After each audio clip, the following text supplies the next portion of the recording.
Babashuaib, the correctional officer, born in Accra, Ghana, a Quranic researcher and a critical thinker based on religion, who does online lectures based on the guidance of the Quran on platforms such as Facebook, YouTube and TikTok since 2018. In Finland, and 13 years, QBE, in Classical Arabic and MSA in Quranic Arabic. The author of the Refertothekoran, which helps every novice to understand the steps towards understanding the Great Quran and the guidance of God in it.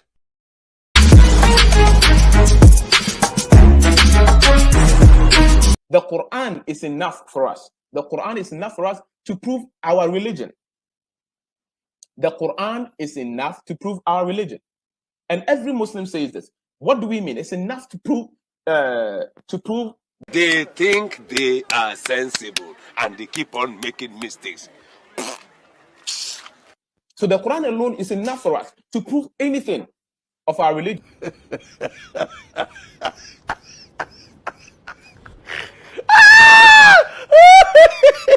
I feel like crying, eh?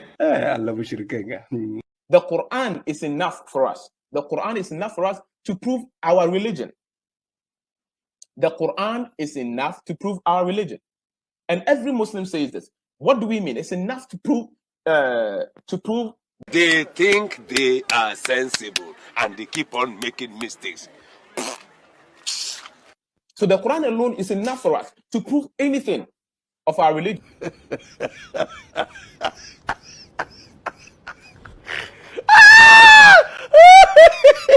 I feel like crying, eh?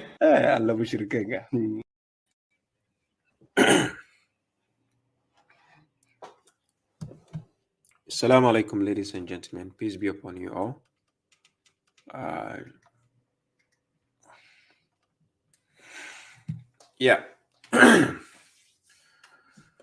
So let me give you some shout outs here. On TikTok, I see Abdul, he says Sadiq again. Yeah, Siddiq again. Bianco Nero, yeah, salam, peace be upon you. Thank you all for coming. Those on TikTok, kindly share so other people can join. I appreciate your presence. Thank you all for coming. Let's see. Oh, sorry.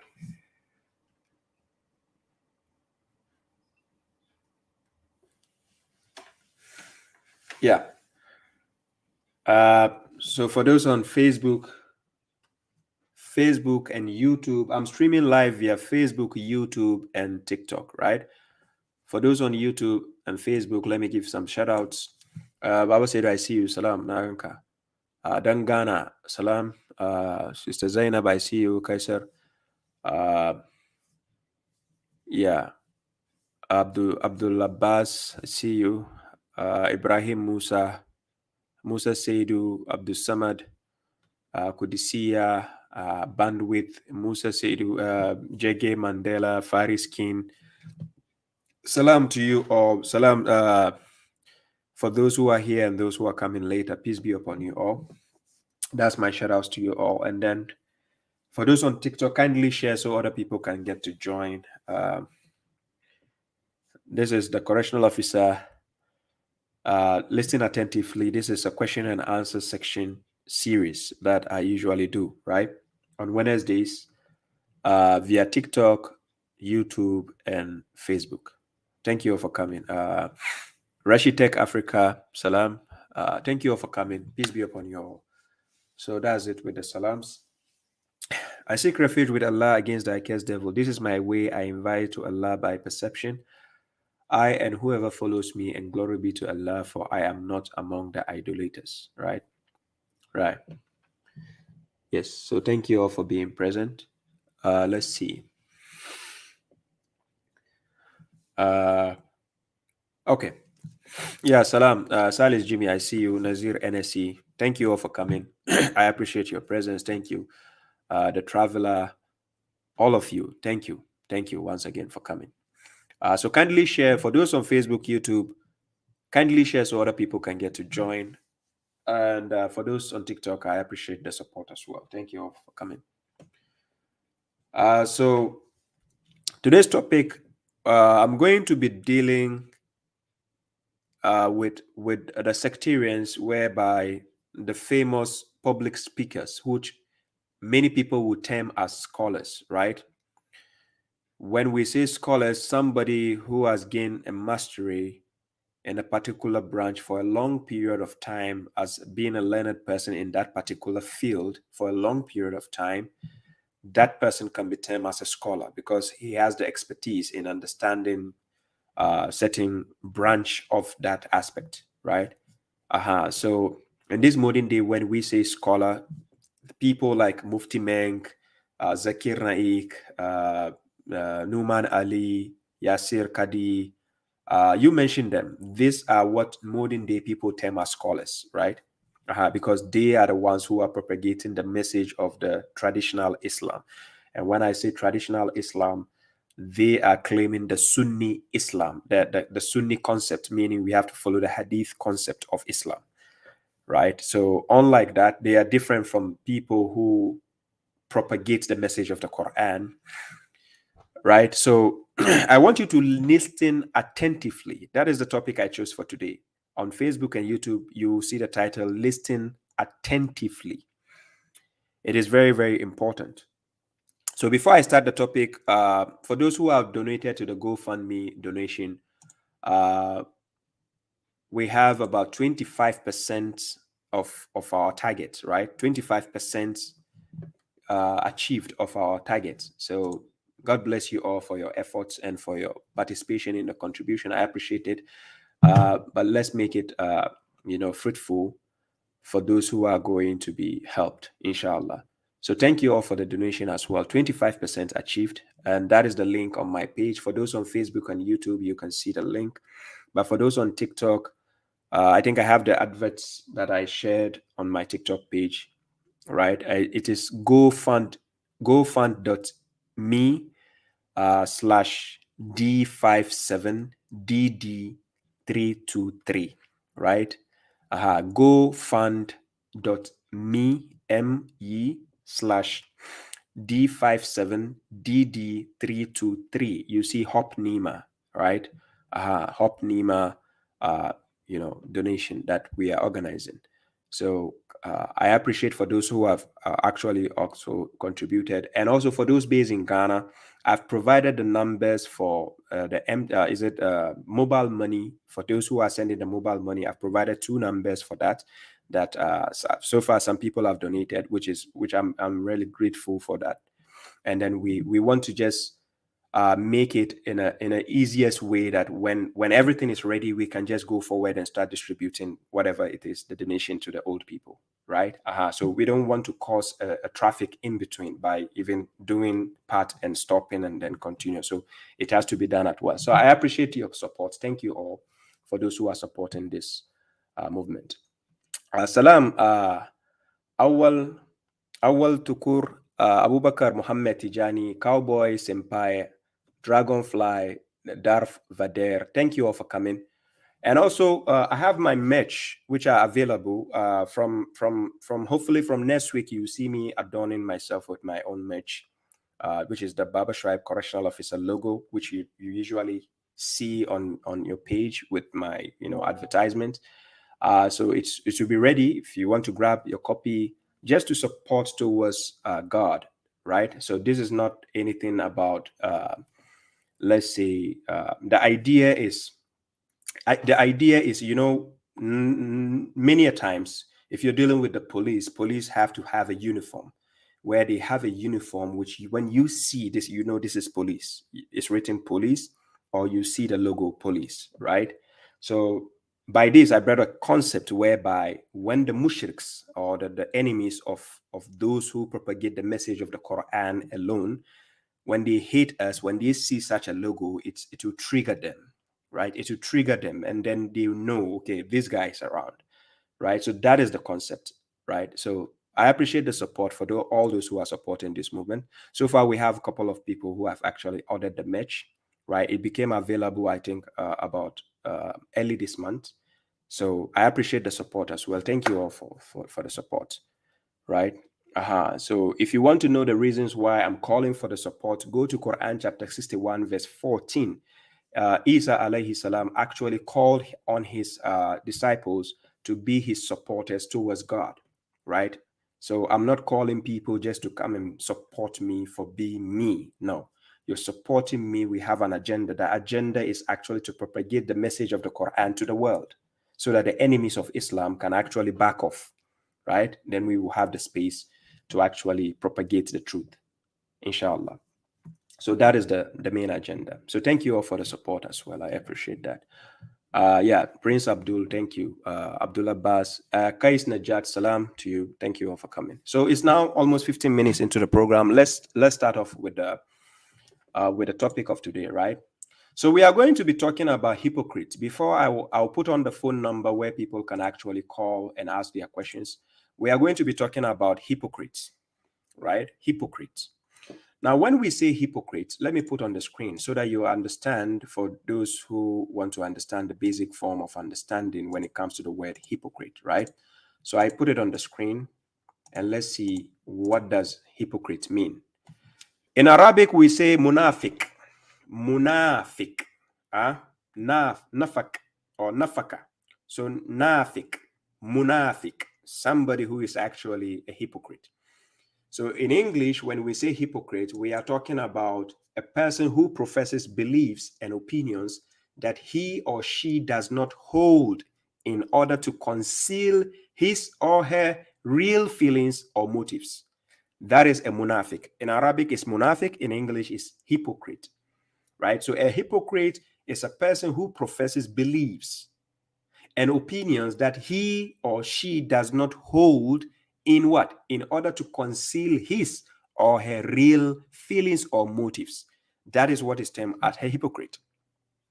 So I will be playing the videos of so-called scholars of the modern day. Then you get to differentiate between who is a hypocrite and who is not. And when we say hypocrite, you can notice a hypocrite by his actions, by his words, what he professes and how he acts, contrary to what he professes. That is what is termed as a hypocrite. So if you go to Quran chapter 61, where God says, Ya ayyuhallazina amanu lima taqulu ma la taf'alun. Why do you say what you do not do? That is an act of hypocrisy. When you say something and you don't do it, right? You yourself don't do it. That is hypocrisy, because if you are a person professing an opinion, you are professing a particular form of belief, and that what you are actually practicing is contrary to what you profess, that makes you a hypocrite. That's a differentiation. And it's not a name tag, or you're trying to give somebody a wrong name. Just like I call the sectarians mushriks. They are mushriks. What is a mushrik? Somebody who associates partners with something which he doesn't have authority to do. That makes the person a mushrik. So when I call sectarians mushriks, they have actually attached certain concept of religion which God never authorized for them. And they attach it to Islam and claim they are Sunni Islam, Shia Islam, Ahmadiyya Islam, whatever Islam, Tijaniya Islam. If I call you a mushrik, sit me down, I'll prove to you to your faces. Wallahi lazim, I'll prove it to you. Right? So God says in Quran chapter 43, verse 78, we have brought you the truth, but most of you hate the truth. So hating the truth, fine, you can keep on hating. But babashuaib, correctional officer, I will never stop telling you the truth to your faces. So that is what is termed by hypocrite. So in Arabic, we say munafiq. If it is in a plural form, we say munafikun or munafikin. So munafikun, that is hypocrites, right? So hypocrite, you can see the definition on the screen. So I'm going to share some verses whereby you are going to, you're going to see the main definition of such a word. And then we move on with the topic from there, right? Let me see here. Yeah. So I take you to Quran. Let me put some of the verses on the screen, and then we see. We go to Quran chapter 29, verse 11. In Quran chapter 29, verse 11, and then I share the screen. Let's see here. Quran chapter 29, verse 11.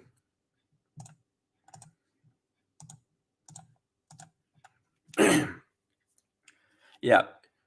So Quran chapter 29, verse 11, right? If you are reading from the context of the verse above, and among the people are those who say we believe in God, But when they suffer harm regarding God, they render the rout of the people as the punishment of God. But if victory from your Lord should come, they will say, indeed, we were with you. Or is God not aware of what is in the bosoms of all people? He knows, right? So now, verse 11. And God will expose those who believe, and he will expose the hypocrites, right?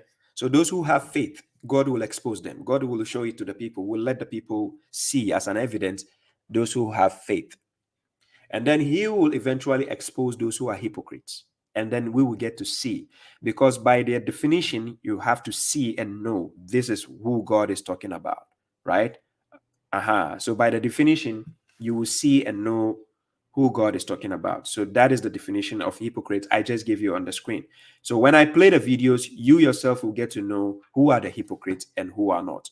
So those who have faith, those who believe, God will show them to us.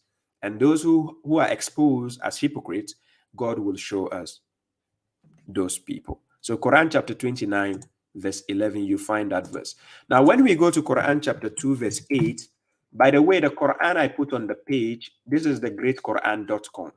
Like I said, it's about 90% ready, right? We just have some few touch-ups we just need to do, and then it's good to go. But from now, you can actually enjoy the verses. Is there, thanks to Brother Muhammad.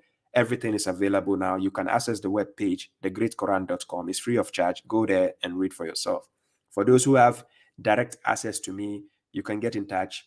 I can give you the copy if you cannot afford it. Like I said, if you cannot afford it online, I have it on Google Play. You can search the Great Quran. I have it on, how do you call it? Web pages like thepayheap.com and then holvi.com/shop/natsal. You can get it there. If you cannot afford it, you can get in touch directly with me on my correctional officer number. You get the PDF. But there's a website almost ready. You can start enjoying it from now. About 90% of the verses are in line with what you need to understand, right? So the rest are just, if you see any touch-ups which needs to be done, then be rest assured we are still working on it, right? So in Quran chapter 2, verse 8, God says, وَمِنَ النَّاسِ مَنْ يَقُولُ آمَنَّا بِاللَّهِ وَبِالْيَوْمِ الْآخِرِ وَمَا هُمْ بِمُؤْمِنِينَ. And among the people are those who say, we believe in God and in the last day, right? We believe, amanna. We believe in God and in the last day, right? But they are not believers. They are not mu'minin. They are not believers. They will just use their mouth to tell you that we believe in God and the last day. But their actions is different from what they are saying. So just like when I last did a program, I did a topic on JC Radio, and I spoke about faith, right? If you, for the Christians who are watching me right now, if you go to James chapter 2, verse 20, or James chapter 2, verse 26, it tells you that faith without the act, without the works, is useless. Your faith is dead. If you have faith and you don't work on it, it's useless. So just telling people you have faith and you don't act on the faith, it makes you a hypocrite. So that makes your work useless, right? So just saying it verbally does no good in that, right? So Quran chapter 2, verse 8, among the people are those who say we believe in God and the last day, but they are not believers. In order to deceive God. So they do that in order thinking that they will deceive God. And God says, and then he says, and those who have believed. So those who have already believed, these people who are actually just saying that we believe in God and the last day, who are actually hypocrites, they are doing that in order to deceive God and those who have believed. But they only deceive themselves. They are only deceiving themselves, and they do not perceive, right? Those people, they are only deceiving themselves, and they do not perceive. Now, this is the problem with people usually, right? And then you go to verse 10, then God says there is disease in their hearts. They have disease because that is a disease, right? They have disease in their hearts. So God has increased them in disease. They will have a painful punishment because they were lying. So that is what a hypocrite does. A hypocrite will lie about his beliefs, and then we'll be acting on something different, right? That's what a hypocrite does. So I already showed you the definition of a hypocrite. So these are the Quranic verses I presented concerning who a hypocrite is and how to identify a hypocrite. Somebody who professes something but acting contrary to what he professes, whether it's an opinion, whether it's a belief, whether it's a statement, and he's acting contrary to what he said, that makes the person a hypocrite. I give an example. For instance, in this modern day and age, like a guy will say, you know what, there's this lady, I hate her. Come on, she's disgusting. I don't like her. Oh, she's ugly. I cannot date a lady like that. Then after just one day, a friend of yours will just see you with the lady in a club or maybe in a restaurant or in a pub, just enjoying drinks and so on. Wow, really? So after just saying with your mouth that now this girl, this lady is disgusting. I don't date such a lady. I cannot hang out. Really? So you cannot date such a lady, you cannot hang out with such a lady because she's ugly, because she's this. But the next day, somebody just sees you with her, hanging out with her. And then all of a sudden, you are just in the explanation mood, just trying to defend yourself by saying, oh, you know what? She just said she's hungry, so I just brought her to the restaurant to buy food. Now, this is what hypocrites do. So that's a hypocrite. So same goes with the aspect of faith, religion. People do that as well. And that is why I'm here to expose that trait, to show you how people lie concerning this aspect as well, right?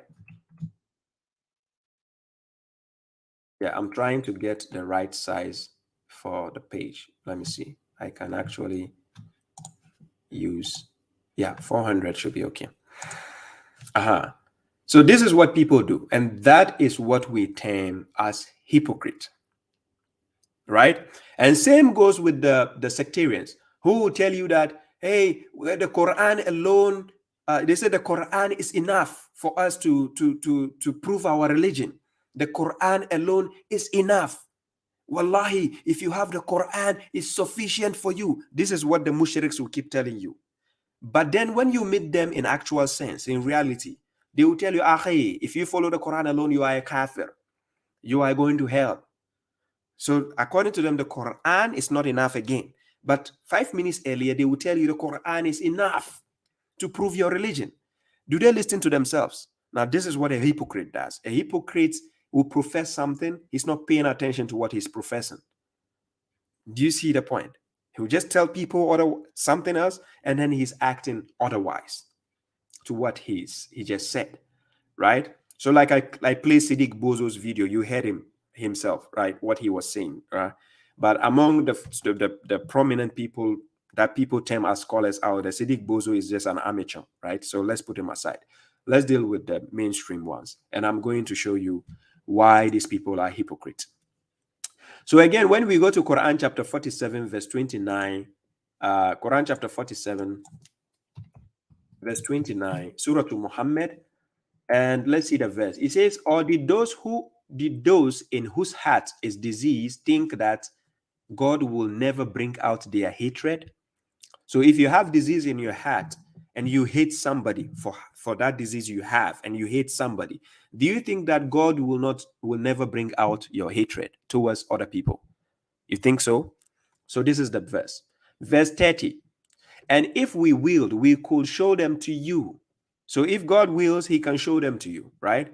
And you will know them by their mark. So you will know them by their mark if God actually wants you to see them. So this is how God is going to show them to you, by their mark. And what is the mark? But you will know them through the solecism of speech. And God knows their deeds, right? So it is out of the solecism of their speech, is how God is going to show you how when a person is a hypocrite, or when a person has disease in the heart, how you can identify such a person is through their speech, right? So they will try to say something else, but they mean something else, right? So that is the point here that people are not paying attention to. So we say they will use certain words. For instance, if you are dealing with them, you say, if God says, Atiullah wa atiur Rasul, obey God and obey the messenger, you hear them say, follow God and follow the messenger. The word atiu doesn't mean follow, it means obey. So obey God and obey the messenger. The mushriks will tell you, follow God and follow the messenger. This is what they do. And again, in some instance, Atiullah wa atiur Rasul, obey God and obey the messenger. They will tell you, obey God and obey the prophets. So if you stop them and say, hey, dude, wait. Did God say Rasul or did he say Nabi? Then they try to twist the narrative and say, okay, the messenger, is he not a prophet? Do you understand? So this is what they keep doing. And these people, you know them through the solecism of their speech. Always pay attention. And again, let's say God say, لَقَدْ كَانَ لَكُمْ فِي رَسُولِ اللَّهِ أُسْوَةٌ حَسَنَةٌ, right? There has certainly been a good pattern in the messenger of God for you that you have to take such an example. So God, in his infinite wisdom, didn't say لَقَدْ كَانَ لَكُمْ فِي رَسُولِ اللَّهِ سُنَّةٌ حَسَنَةٌ. He didn't say sunnat. He said uswat hasana. The mushriks will now twist narrative and quote the verse, chapter 33, verse 21, and tell you, you see where God says we should follow the sunnah of the prophet. Does he say sunnah there? There's no sunnah there. Why are you playing with the words of God? Now, this is what the mushriks and those with the hypocrisy and disease in their heart, this is what they will keep doing to you. So this is how God will show them to you by their words, the way they act with their speech, right? And then again, they will quote a verse, Atiullah wa atiur Rasul. If you tell them, where did God ask us to follow hadith? So then they'll just go to the Quran and say, Atiullah wa atiur Rasul. And many of times they cannot fulfill the verse. They don't complete the verse. So they'll just say, Atiullah wa atiur Rasul. Then you ask them, I only said, show me where God says I should follow hadith. You are quoting, obey God and obey the messenger. So did the messenger give you Sahih Bukhari to follow? Did he ask you to follow Sahih Bukhari? Hello? So you see, these are the hypocrites. This is what they do. So they will twist the words of God out of context, always. So just like the Jews did, Quran chapter 5, verse... Is it Quran chapter 5, verse... is it, if I get it right? Yeah. It says, "O you messenger, do not be saddened by those who hasten into disbelief among those who have said we believe with their mouths, while their hearts do not believe. For among the Jews are those who listen to falsehood. They listen to other people who have not come to you. They distort words out of their what? Places." He says, "Yuharrifuna al-kalima an mawadihi min ba'di an mawadi or min ba'di mawadi." So this is what they do. They actually twist the words from its places. This is what they do. They will twist the words out of its places and then change the narrative. So if God intends this, they will say this. And this is why I keep telling people, when you go to Quran chapter 10, verse 82, God says, وَيُحِقُّ اللَّهُ الْحَقَّ بِكَلِمَاتِهِ وَلَوْ كَرِهَ الْمُجْرِمُونَ. And God will enforce the truth with his words, even if the criminals dislike it. So why don't you let God do the explanation? Tell us what he means, instead of you using your stupid books to tell us what God means. Because the last time I checked, you have nobody can be superior to God. So why use somebody's words to actually tell us what God intends or what God states? Do you get my point? So pay attention to that. And the mushriks and the sectarians are very good at doing this by twisting the words of God with their own words. You understand? So we go to Quran chapter 63, verse 4. Now, this is the last part of what the mushriks or the sectarians or the hypocrites or those in the disease in their hearts. This is where you have to pay attention to. Quran chapter 63, verse 4, Surah Al-Munafiqun, right? And when you see them, you see who? The hypocrites. If you check the context from chapter 63, verse 1, coming down, they are the ones who keep saying, Nash'adu innaka la Rasulullah. We bear witness that you are the messenger of God. Still telling the messenger that we bear witness you are the messenger of God. Where did you bear witness? Were you there when God made Muhammad a messenger? Tell me, who among the Arabs was there when God was making them a messenger? Who among them saw when God was, none of them saw it. Nobody among them saw when God was making him a messenger. So out of their hypocrisy, they are still doing it today. You know them by their words, right? They are still doing it today. They will say shahadatain. If you say ashhadu Allah ilaha illallah alone, they don't like it. They want you to say wa ashhadu anna Muhammadan abduhu wa rasuluhu. They want to add that before they are satisfied. Really? So are you saying Muhammad alone is the messenger of God? So I have to bear witness that he is also the messenger of God before I'm complete? Where did God command such? We don't find it in the Quran. Because automatically, if I believe in the Quran, I believe all the messengers, because it confirms whatever the messengers spoke about.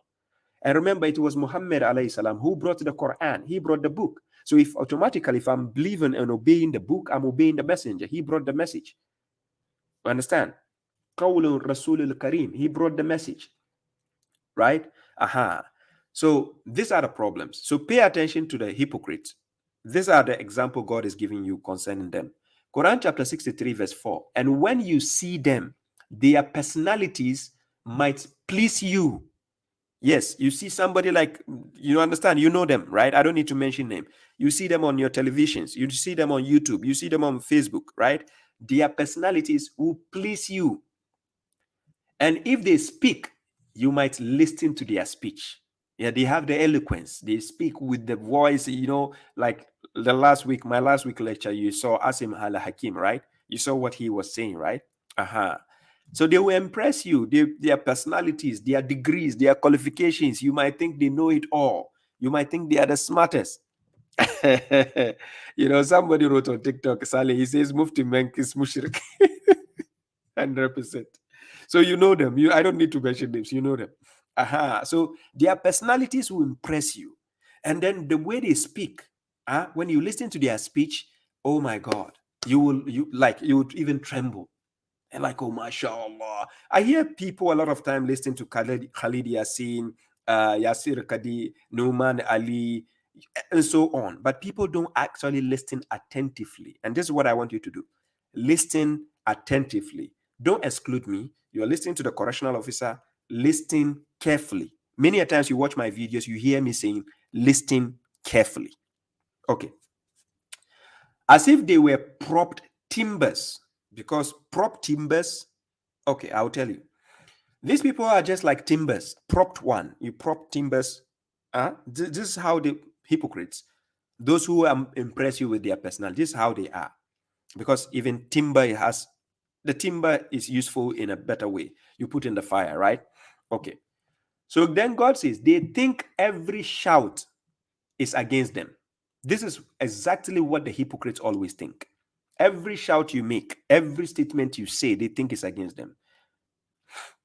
They are the enemies, so beware of God, of them. They are those description God gave you. They are the enemies, so beware of them. They are the enemies, and I will show you them. You see them. God opposes them. How are they lying? Because they are liars, and I will show you the lie clearly. You see it for yourself. I just described what hypocrites mean, right? So you see it. If I'm lying or not, you are going to see it as an evidence. So now let's move on into the discussion, right?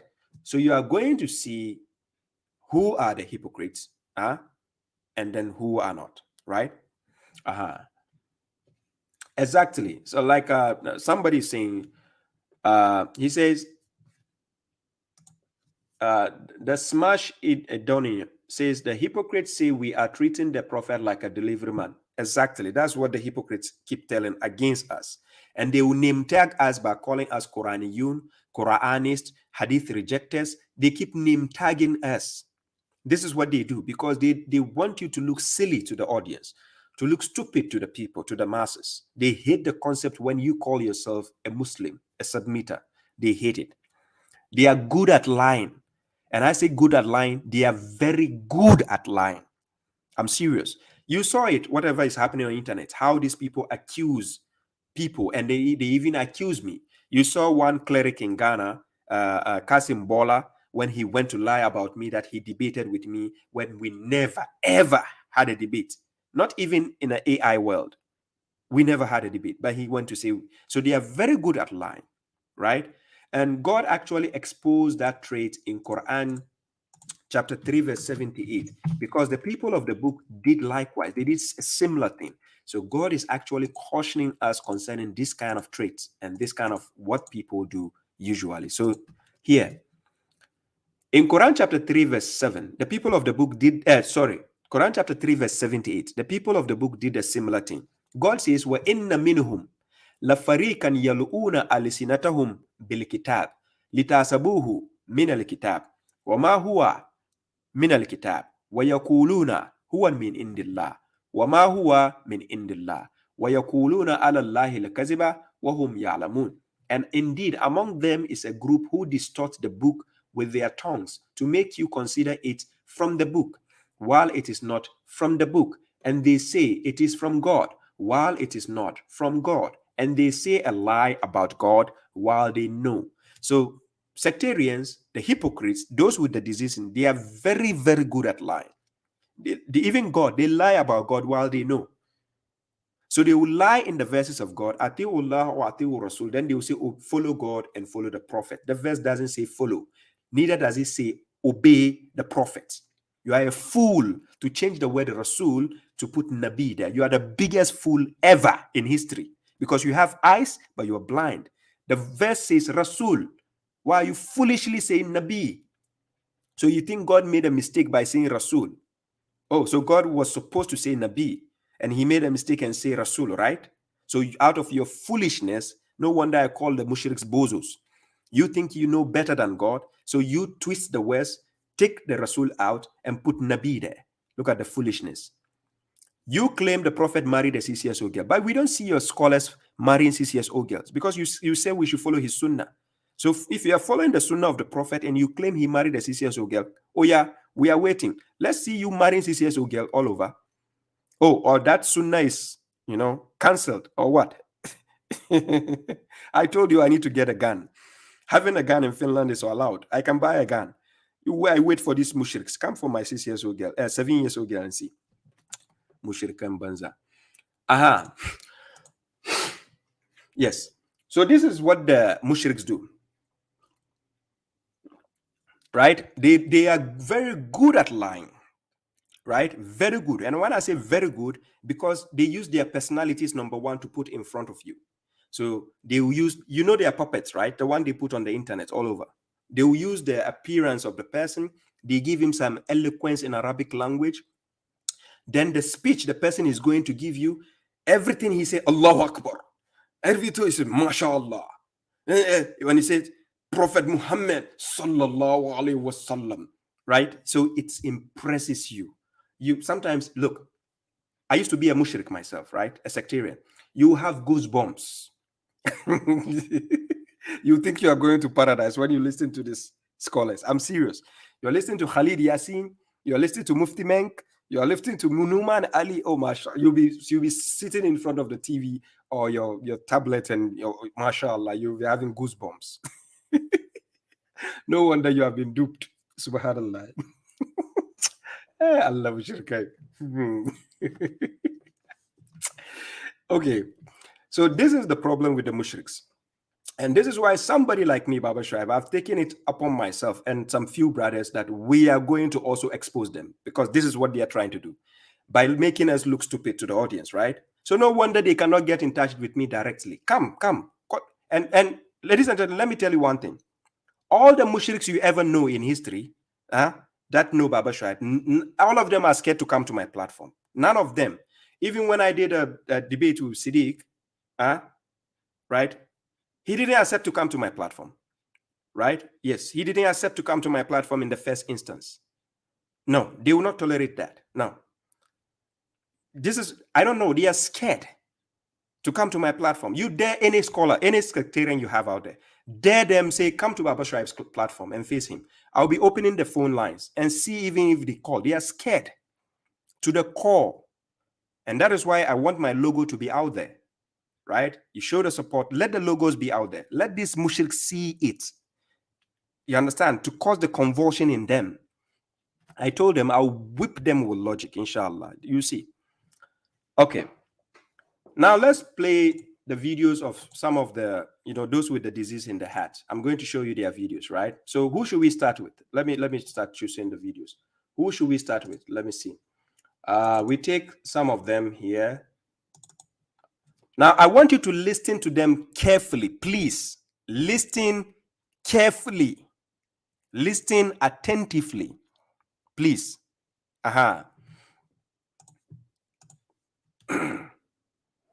Says in Surah Az-Zukhruf, he says, وَمَنْ يَعْشُ عَنْ ذِكْرِ الرَّحْمَنِ. Listen so you can understand where the problems come, where do they start from. He said, وَمَنْ يَعْشُ عَنْ ذِكْرِ الرَّحْمَنِ. Anyone who neglects the word of Allah, ذِكْرُ الرَّحْمَنِ here, Al-Quran, anyone who neglects it, anyone who keeps it behind his back, anyone who turns away from it. Yani this could be a Muslim, it could be a non-Muslim, it could be anyone. Anyone who thought himself too high from the Quran. Could be the Muslim, the one that we say to him, read the Quran, ya akhi, it's got your solution for every problem. He says, I know, but give me something else. That same person is وَمَنْ يَعْشُ عَنْ ذِكْرِ الرَّحْمَنِ.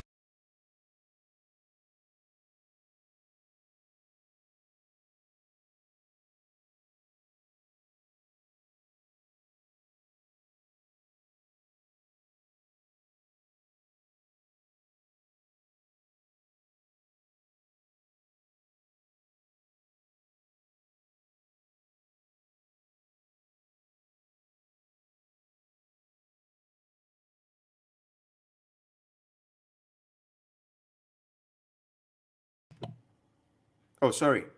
I muted the mic. Sorry. This guy is based in Australia. If I'm right, I think, is it Australia or Greece? Because I think there's a guy called Hobulos. Hobulos is the one from Greece. This guy is from Australia, right? So this guy's name is Abubakar Zood.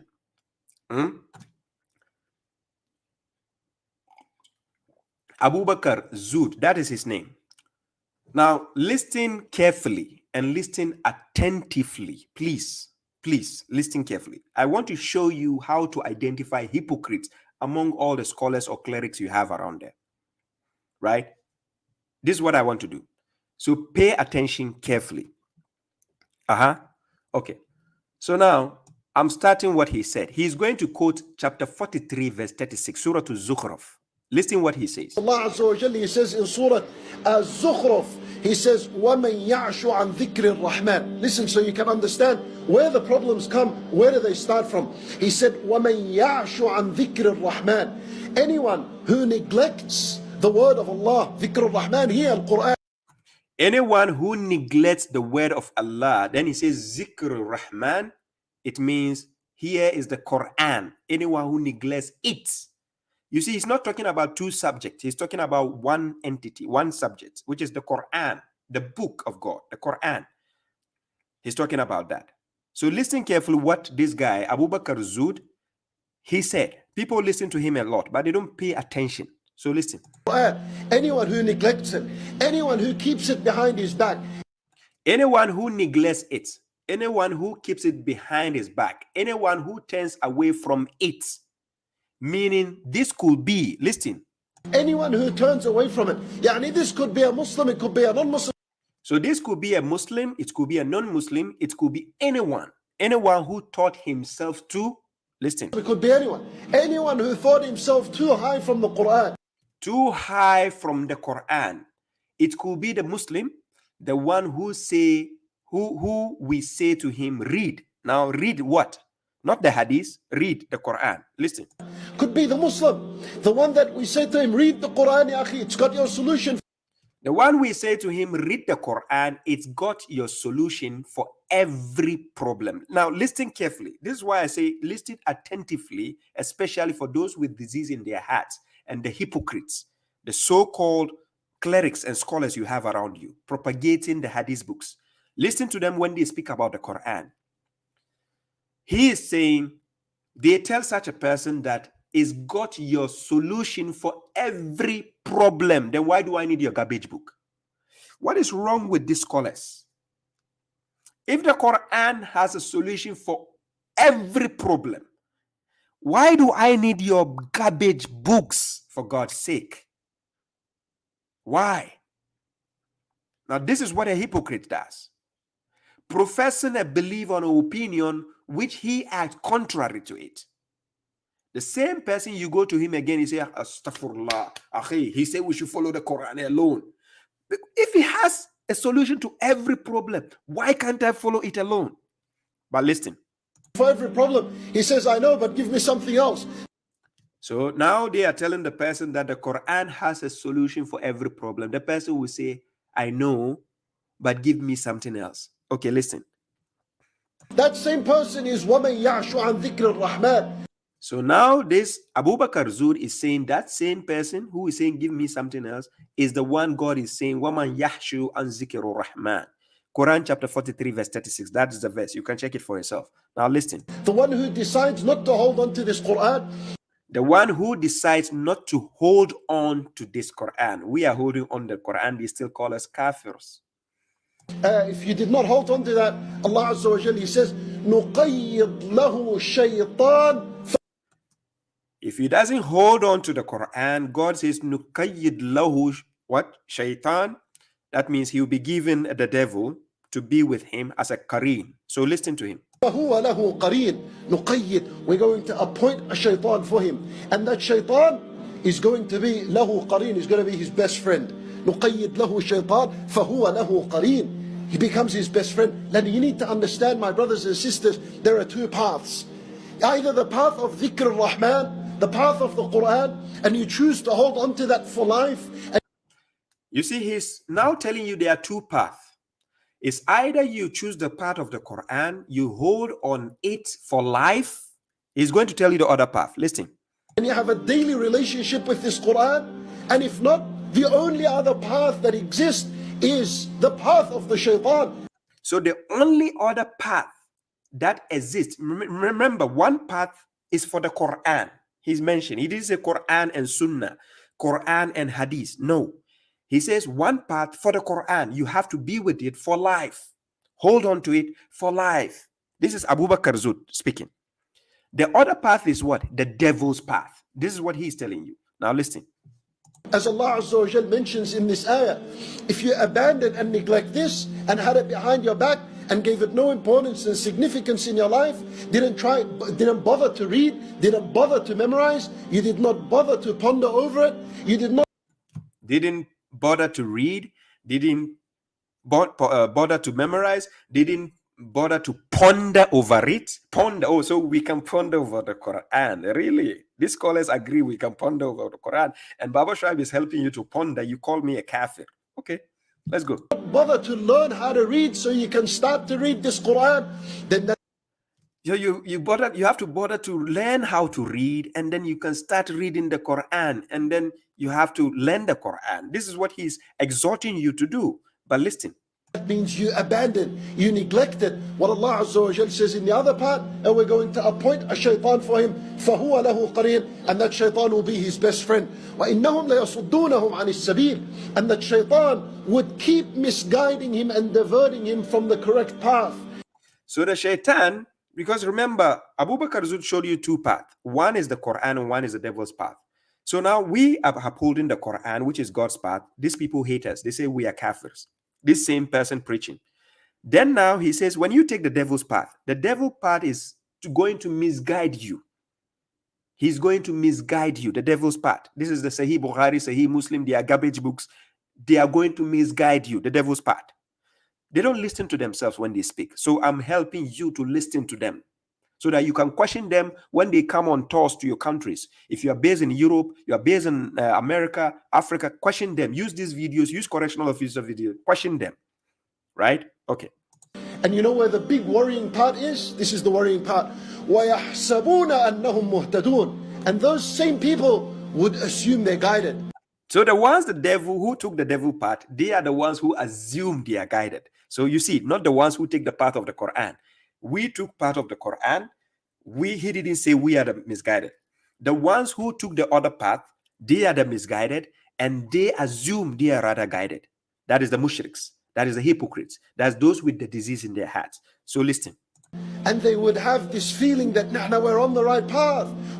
And then the mushriks, the hadithiyun, they always have the feeling they are on the right path. Hey, the sunnah, mashallah, I'm a proud sunni. I was born a Sunni. Oh, mashallah, alhamdulillah, I belong to Sunni Islam. This is what they do. They are proud of that. We're walking correctly, and this is the worst disaster and calamity that could ever happen to anyone. So now he is saying it is the worst disaster and calamity which could ever happen to anyone. You remember, those who took the devil's part, if you give them the Quran, even a Quranic verse, they don't want to read and understand it. They will tell you, bring the hadith, bring the tafsir of Qurtubi, bring the hadith of Bukhari. Yes, this is what they want. Okay. He's misguided, and he reckons and he assumes that he's guided. How does he do that? Abandon the Quran, and that is exactly what the result. So abandoning the Quran, that is the results exactly you get when you abandon the Quran. And we, the Muslims who decide to uphold the Quran, and then we said the Quran is enough. You hate us and call us kafirs. We didn't abandon the Quran. We are actually holding on to it. You, the mushriks, you say, no. You need the hadith books. You need the sayings of your scholars. You need the garbage books to understand the Quran, which is a tafsila kulla shay'in, which is tibyanan kulla shay'in. You don't like that. You like the Qurtubis, Qurtubi. Or you had Tabaris, the Tabari. That's what you like, right? Tabari books, Qurtubi books. Sahih Bukhari or Sahih Muslim. You keep on yalla. So you had that is Abu Bakr Zud. Abu Bakr Zud. You saw his video, you listened to him. These are what I call the modern day scholars. You judge for yourself. The topic of today is we are checking hypocrites. This same person will hate you when you say Quran is enough. Wallahi lazim. Publicly, they will hate you. But look at his statement. Look what he just said. Yeah, salam ala Jatal Mahmud. Salam Muhammad S. Jr. You're welcome. Look what he just said. Okay. We are going to the next video. Who should we deal with? The next video, let's deal with somebody again. So the next video is let's take the next person. So the next person is Bilal Phillips. We don't worry, we'll go to Mufti Mek. He is the boss. We go to Mufti Mek, don't worry. Let's go to Bilal Phillips. For those of you who know Bilal Phillips, let's go to him. Oh, sorry. No. Sorry. I need to choose a different file because the file. Let's go to who should I use? Okay, let's go to Mufti Bank. Oh, sorry. I need to do something here. It says the file I'm trying to put has a problem. So let me open from a different angle. Sorry. Where? Let me open from a different angle. I apologize for this mishap so that I can share it here from here.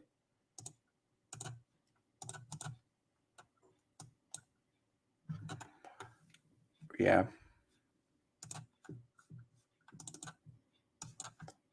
Allah Azza wa Jalla, he says in Surah. Sorry about it. Where do we Just start a minute. To fix it, to make it right, to make a difference between true Islam and cultural Islam? The starting point, as the Prophet ﷺ used to say in his speeches, he would begin it after praising Allah, etc., saying, Inna asdaq al-hadith kitabullah. The most truthful form of speech is the book of Allah.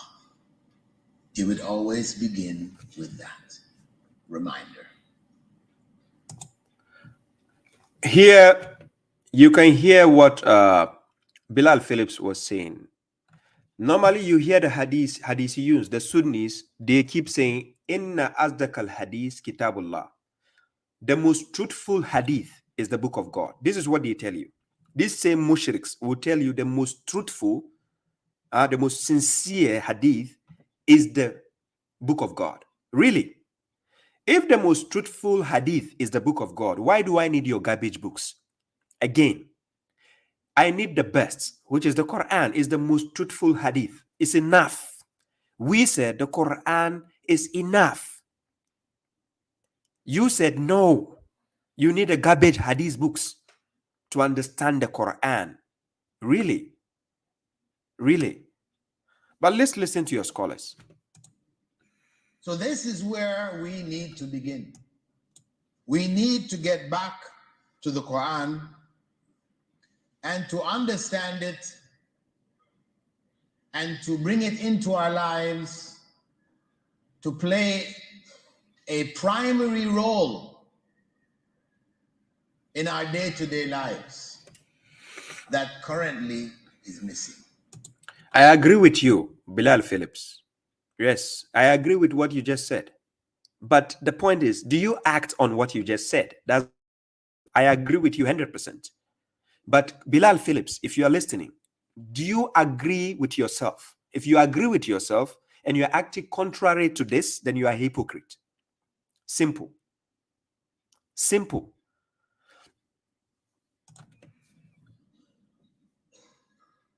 And Allah subhanahu wa ta'ala in the Quran, speaking about the time of the Prophet sallallahu alaihi wasallam and of times to come, he stated in Surah Al-Furqan, that's the 25th chapter, verse 30, وَقَالَ الرَّسُولُ يَا رَبِّي إِنَّ قَوْمِ اتَّخَذُوا هَذَا الْقُرْآنَ مَهْجُورًا.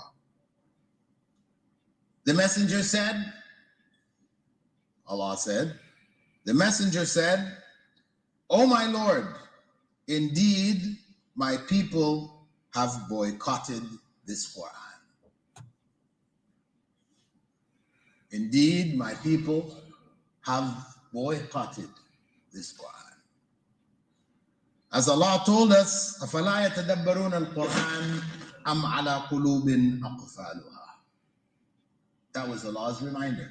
Will they not reflect on the Quran, or are their hearts closed up, locked up? Kufr is a lock. And truly today, our hearts have become locked. That is the reality of the Muslim world today. So you see, your own clerics, scholars, let me use the word scholar for him, because these are the people you listen to, majority of you. So this guy is saying, really, he's making an evidence to you that our hearts are closed up. This is the modern day traditional Muslims. Your hearts are closed out. They are closed against the Quran. He quoted a verse to make a reference. He quoted Quran chapter 47, verse 24.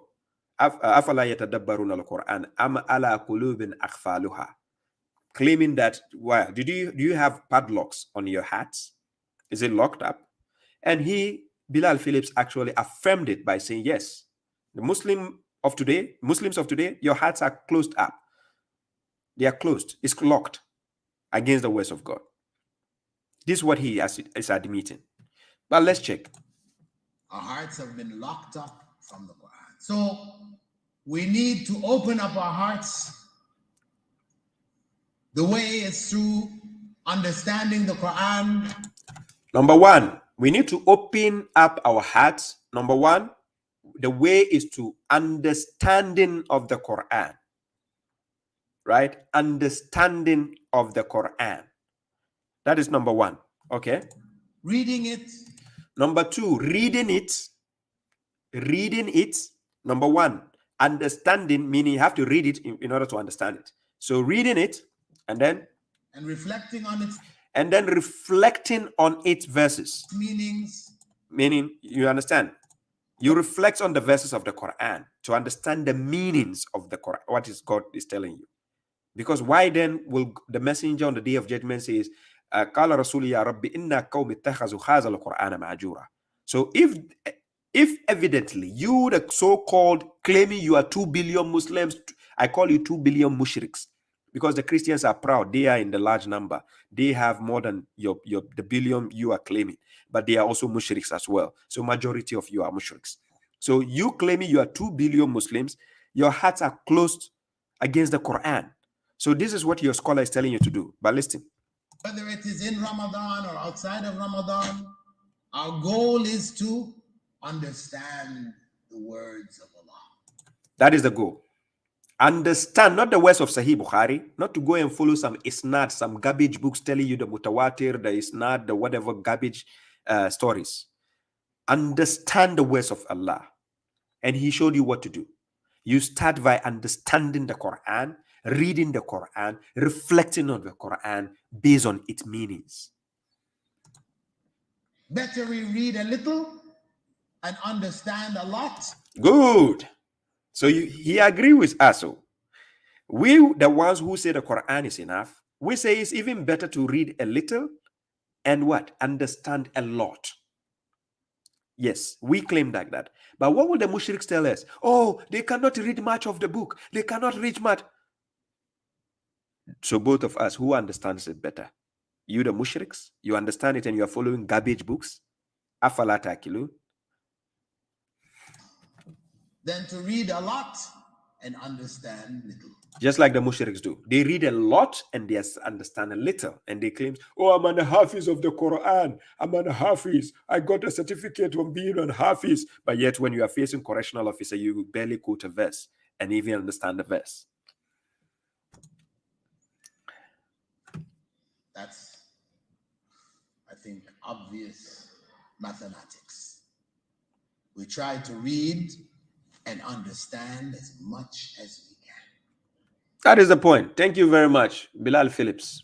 You have passed my message across, simple and clear. Tomorrow when you go to talk to Bilal Phillips, you say, Sheikh, now I've decided to uphold the Quran. I want to understand the Quran. I want to read the Quran, reflect on its verses. They say, hey, you can't do that. You go astray. When you do that, you go to hell. You have to come to our garbage books. After telling you in the Asdaq al-Hadith Kitabullah, this same man, he just said in the Asdaq al-Hadith Kitabullah, oh, so the best hadith is the book of God. So, and then I want to understand the book of God by its own. You tell me, no, Akhi, you can't. If you follow the Quran alone, you go to hell. I wonder if the hell belongs to your fathers. Why they like hell so much, right? They like mentioning hell, Jahannam, so much. So away with Bilal Phillips, right? We go to the next one. The next one is Mufti Menk. Let's listen to Mufti Menk, right? Mufti Menk, what do you have to say? My brothers and sisters, we all say the gift of Allah, the Quran. You know, if the Quran drops, may Allah protect us. But the Quran, I'm talking of the book where the word of Allah subhanahu wa ta'ala is written. The Quran, if it were to drop, what happens? Immediately we rush, we pick it up, we put it up, and we say, Astaghfirullah, Allah forgive us. You know, it was disrespect to the book of Allah subhanahu wa ta'ala. But my brother, a bigger disrespect than that is to have the Quran all over your shelves and to have plaques in your home with Ayatul Kursi and you don't know what it means, and to have Surah this and you don't know what it means, and the entire Quran is there and you've never ever read it and you're just shining it every day. Wow, I got this manuscript. You know, the last time I went to Istanbul, the mayor gave me a beautiful book. Look at this. Wow, it's handwritten Quran. My brother, stop insulting the word of Allah. My sister, stop insulting Allah's word. A manuscript was sent to you and all you did was considered it an ornament? Is that what the Quran is all about, an ornament? The hadith of the Prophet ﷺ complains about this. That there will come a time when people will consider the Quran an ornament. That's it. In fact, the Quran, Allah says, وَقَالَ الرَّسُولُ يَا رَبِّ إِنَّ قَوْمِ اتَّخَذُوا هَذَا الْقُرْآنَ مَهْجُورًا. The verse has several meanings. One of them is when the Messenger ﷺ complained to Allah, oh Allah, my people have disregarded this Quran. My people have disregarded, disrespected this Quran. Obviously, the verse, it has much deeper meaning, but the lesson for us, my brothers and sisters, do not discard it. We all say the Quran is a miracle. The Quran is a miracle. The Quran is the word of Allah. What have we done to this book? This is why we are struggling today, because we don't even know the message of Allah subhanahu wa ta'ala. So I hope and I pray we make an effort to learn. learn the words, number one. So you learn the Arabic wording. It's not so difficult. It requires dedication. The other day we heard about Zayd ibn Thabit radiallahu anh, how he learned Hebrew in 2 weeks. He was back. He knew the language as a master. Well, we should be loving the Arabic language more than that. My brothers and sisters, at least in 2 years we would know it. At least in 20 years we should know it. Allahu Akbar. Sometimes we've been Muslim for the last 50 years, 60 years. We still don't know anything regarding the word of Allah. All I'm trying to do is to encourage you, inshallah, to encourage you to say, let's do something about it. I think we should be feeling guilty. I always tell myself. Thank you very much, Mufti Menk. Thank you. Thank you for this confession. He actually made a confession, right? And he said he feels guilty, right? Sometimes he feels guilty. He has to be guilty. And because this is one of the people they put as puppets in front of the world. Then you are impressed with the way he recites the Quran, his monotonous, melodious accent. And then he uses the Arabic words. And then he tells you, you understand? But the same person, you tell him, I'm willing to now take up the Quran. I don't want to abandon the Quran. I want to hold on to the Quran. I want to follow the Quran. He will tell you, Akhi, you are going to Jahannam. You have to come to our garbage books to teach you the Quran, to show you the Quran. Right? This is what they will tell you. Do you see? So when I say listen attentively and I say listen carefully, this is what I want you to do. To know those who have disease in their heart, those who profess a claim, a belief, an opinion, and they act contrary to it. These are the puppets I'm talking about. These are the guys you are watching on the screen.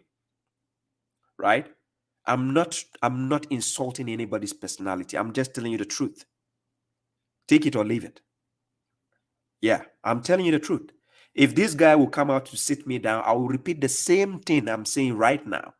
Because I'm not lying. The evidence is there. Yes, it's there. Clearly.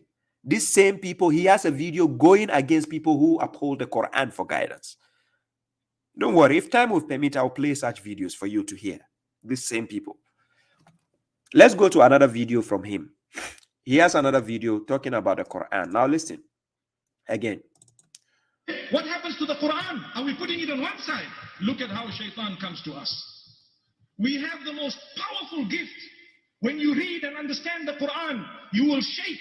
إنما المؤمنون الذين إذا ذكر الله وجلت قلوبهم وإذا تليت عليهم آياته زادتهم إيمانا. The true believers are those whom when Allah is mentioned, they tremble. And when the verses of the Quran are recited, it increases their belief and conviction, and they are solidified. This is the Quran. But with us, we will read the Quran, khatam after khatam after khatam. It hasn't moved us at all. We're still in the clubs. He's talking about them, us. We the believers, the Quran moves us. It suits our heart and everything. He's going to talk about his group. Listen. We will read the Quran, khatam after khatam after khatam. It hasn't moved us at all. We're still in the clubs. So he's talking about the so-called traditional Muslims. You see that the so-called Muslims, traditional Muslims, they go to clubs. You even see them in the clubs. They are everywhere. They go to clubs. If you think I'm lying, those boys in Europe, if you see any sectarian, any Sunni, any Shia, any Tijani, the young guys, they all go to clubs. I'm not lying to you. I'm telling you emphatically. I know what I'm saying. I'm based in Europe. They go to clubs. Okay, listen. We're still in the casinos. They go to casinos. It's a fact. They still go to casinos. Those based in UK, those based in, you mentioned it. All the traditional Muslims who are based in Europe, they all go these places. Still on drugs. They do drugs, most of them. Yes, I'm telling you. For you based in the Western world, you know what I'm talking about, right? Okay. Trying to justify the use of weed, astaghfirullah. And we're trying to justify everything else that it has no harm in it. And the Quran doesn't move us. Then someone shows us a small little piece of potato and we say, subhanallah, for the first time, rather than all the verses of the Quran. So when you show them the verses of the Quran, it doesn't move them. But when somebody showed them the piece of potato, they say, subhanallah. Then they say, mashallah. You go on Facebook, you see them. They are the ones who normally comment, mashallah, mashallah, to their scholars. Or when they see something. But when they see a nice lady without a scarf, they say, you're going to hell. You are going to hell. Are you serious? Just because of the hair? What? She's going to hell because of her hair? Hair? You think God is very shallow like your garbage books? That he will judge people just because of the hair like that? She will go to hell because she's exposing her hair? What? What? Hair? Allah mushrik again. Hey, bozos. They are bozos who. The brain is not working. Hey. Somebody said not all. I didn't say all. I said most of them. Listen to English. I never said all of them are like that. I said most of them are like that. So correct your statement. I never said all of them are like that. So now this is Mufti Menk. You heard him clearly, right? He's even shouting to the audience because we abandoned the Quran. We left the Quran. We don't understand the Quran. We have to try to understand it. And yet babashuaib and his people are understanding the Quran. You hate us. We are adhering to what God says. You hate us because we said the Quran is enough. Even Siddiq Bozo, the ordinary Siddiq Bozo, he admits the Quran is sufficient. Listen to Siddiq Bozo, what Siddiq said. This ordinary Siddiq Bozo from Ghana, listen what he said. The Quran is enough for us. The Quran is enough for us to prove our religion. The Quran is enough to prove our religion. And every Muslim says this. What do we mean? It's enough to prove They think they are sensible and they keep on making mistakes. So the Quran alone is enough for us to prove anything of our religion.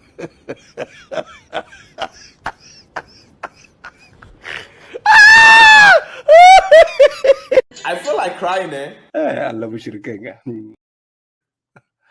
So even Siddiq Bozo agrees the Quran is enough to prove our religion, right? The Quran alone is enough to prove anything in our religion. Even Siddiq Bozo admits that. Even Siddiq Bozo, I'm talking about the amateur, the ordinary Siddiq Bozo, he agrees. So if Mufti Menks are shouting on top of their voice, telling you, you people have abandoned the Quran, and babashuaib is helping you to come back to the Quran, you take me as an enemy. You hate me. You call me a kafir. Are you guys not hypocrites? Because what are you preaching to the people? You are saying this and acting this. Oh my God. Brain damage. I'm serious. They have brain damage. The gift they have to be given is a new brain. So Mufti Menk, we are done with you. Another puppet. So let's go to so kindly share this video. I want it to reach Mufti Menk, right? Let it reach him. If he can have a discussion with me, I will have a discussion with him. Wallahi lazim. And I will show him the same thing he just said, his videos. And I will show you, this is what you preach to the people. How come you tell people contrary to this again? Why are you confusing people? Right? So kindly share it. Let them see it. Please. If you are followers of any of these scholars on their page, trim it, cut this part and put it to them. Let them see it. Wallahi lazim. babashuaib is ready for them all. Wallahi. Okay. So the next video we go. So we are done with Mufti Menk. Who should we go? Oh, this guy, Numan Ali Khan. Let's go to Numan Ali. This guy is another interesting comedian. Let's go to Numan Ali Khan, right? We go. So let's play Numan Ali. Numan Ali Khan, right? All I want to share with you is it is as though Allah is saying this rope directly connects to Allah, and you better hold on to it for protection. And if you do, you will be directly connected to Allah. And that rope of Allah, as the Prophet would describe it, sallallahu alaihi wasallam, is the Quran itself. So what? Oh, really? So the rope of God is the Quran, right? This is what Numan Ali Khan said. The rope of God.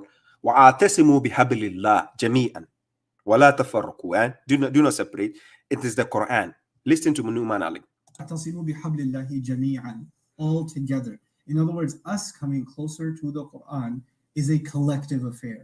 We have to do this together. I have to help you get closer to the Quran. You have to help me get closer to the Quran. This is something we all need each other for. It's not an individual exercise. Then on top of that, jami'an, in other words, don't take one part of the Quran and ignore other parts of the Quran. You should be on a quest to try to understand internalize as much of the Quran as you can. And when something of the Quran comes to you that you didn't know before, you should joyously come and, and you should receive it. Obviously, it's going to be a long journey before you and I entirely understand the whole Quran, and take what I've given you and be grateful. You're asking for more than I've given you. I've given you more than anybody else. Now imagine this, applied on us.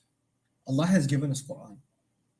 Allah has given us Quran. And some people say, well, I'm not sure if the Quran is enough for me to really develop my faith. I need something more. And I remind you of the words that Allah reminded Musa alayhi salam of. خُذْ مَا آتَيْتُكَ وَكُنْ مِنَ الشَّاكِرِينَ. Grab what I've given you and be grateful. Take a hold of what I've given you. I argue for people who are looking for something more, my argument is they actually haven't grabbed onto the Quran yet. Because if you experienced this book, if you really engaged this book, you would know there's nothing more to ask for. SubhanAllah. This is it. How can I ask for more than Allah's word? Which is why in another place in the Quran, Allah says, أَوَلَمْ يَكْفِهِمْ أَنَّا أَنزَلْنَا عَلَيْكَ الْكِتَابَ يُتْلَى عَلَيْهِمْ. Isn't it enough for them that we sent the book down onto them, that it's being read onto them? Isn't it like Allah put it in this way? Is it not enough? For them? Are you listening to him? This is Numan Ali Khan claiming that the Quran is enough, right? He really wants you to engage the book. I'm not saying it. This is his own words. I'm playing the video. The video is there. None of them can sue me and say I'm defaming their character. It is the truth. The videos are there online. But I happen to listen to them in a critical manner that most of you don't. So I'm only helping you to take the veil out of your eyes to see these hypocrites in front of you. These things they are telling you, they act contrary to what they tell you. So when you're listening, listen carefully. This is how to fish out hypocrites, those with diseases in their hearts. This is how they will deceive you. They will lie to you, right? Today they tell you this, tomorrow they change. When they are speaking based on the Quran, do you see how honest and straightforward they are? If they talk about the Quran without mixing with any garbage stories, do you see how sensible they sound? But let's give him the chance to start mixing up the garbage stories and their garbage books. Then you see, oh yeah. Then all of a sudden they will tell you you should breastfeed an adult. Then they will tell you go and stone somebody who commits zina. Then they will tell you the prophet went to the sky to bring 50 prayers. This is all of a sudden when they switch from the Quran and go to their garbage books. Listen to another video from him. Numan Ali Khan, this is you again. Let's listen to you. وَقَالَ الرَّسُولُ يَا رَبِّ. If that's all of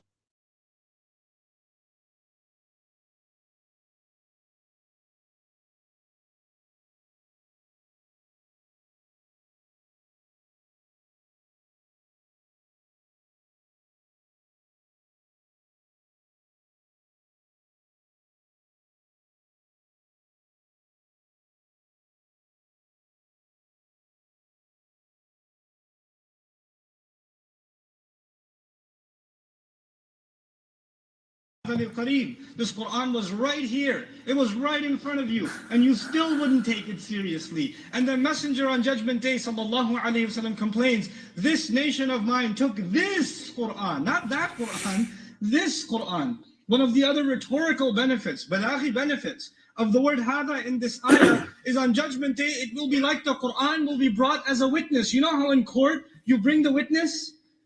And then the witnesses or the evidence is brought and you point at the evidence and say, this is the evidence that that guy is a criminal. So the evidence itself will be the Quran on Judgment Day. Your case is bad enough as it is. And then the Quran is brought as the witness and the attorney bringing the evidence as the messenger, sallallahu alayhi wasallam. And he's pointing at the Quran and saying, these people, this nation of mine, they took this Quran, mahjura, they took it mahjuran. Hajara, they say in Arabic, taraka shay'an. It's hajartahu hajran, yani taraktahu, aghfaltahu. You made something forgotten. You completely ignored something. You left it way behind. I think even the Urdu speakers here know the word hijra. Everybody knows the word hijra. To migrate something.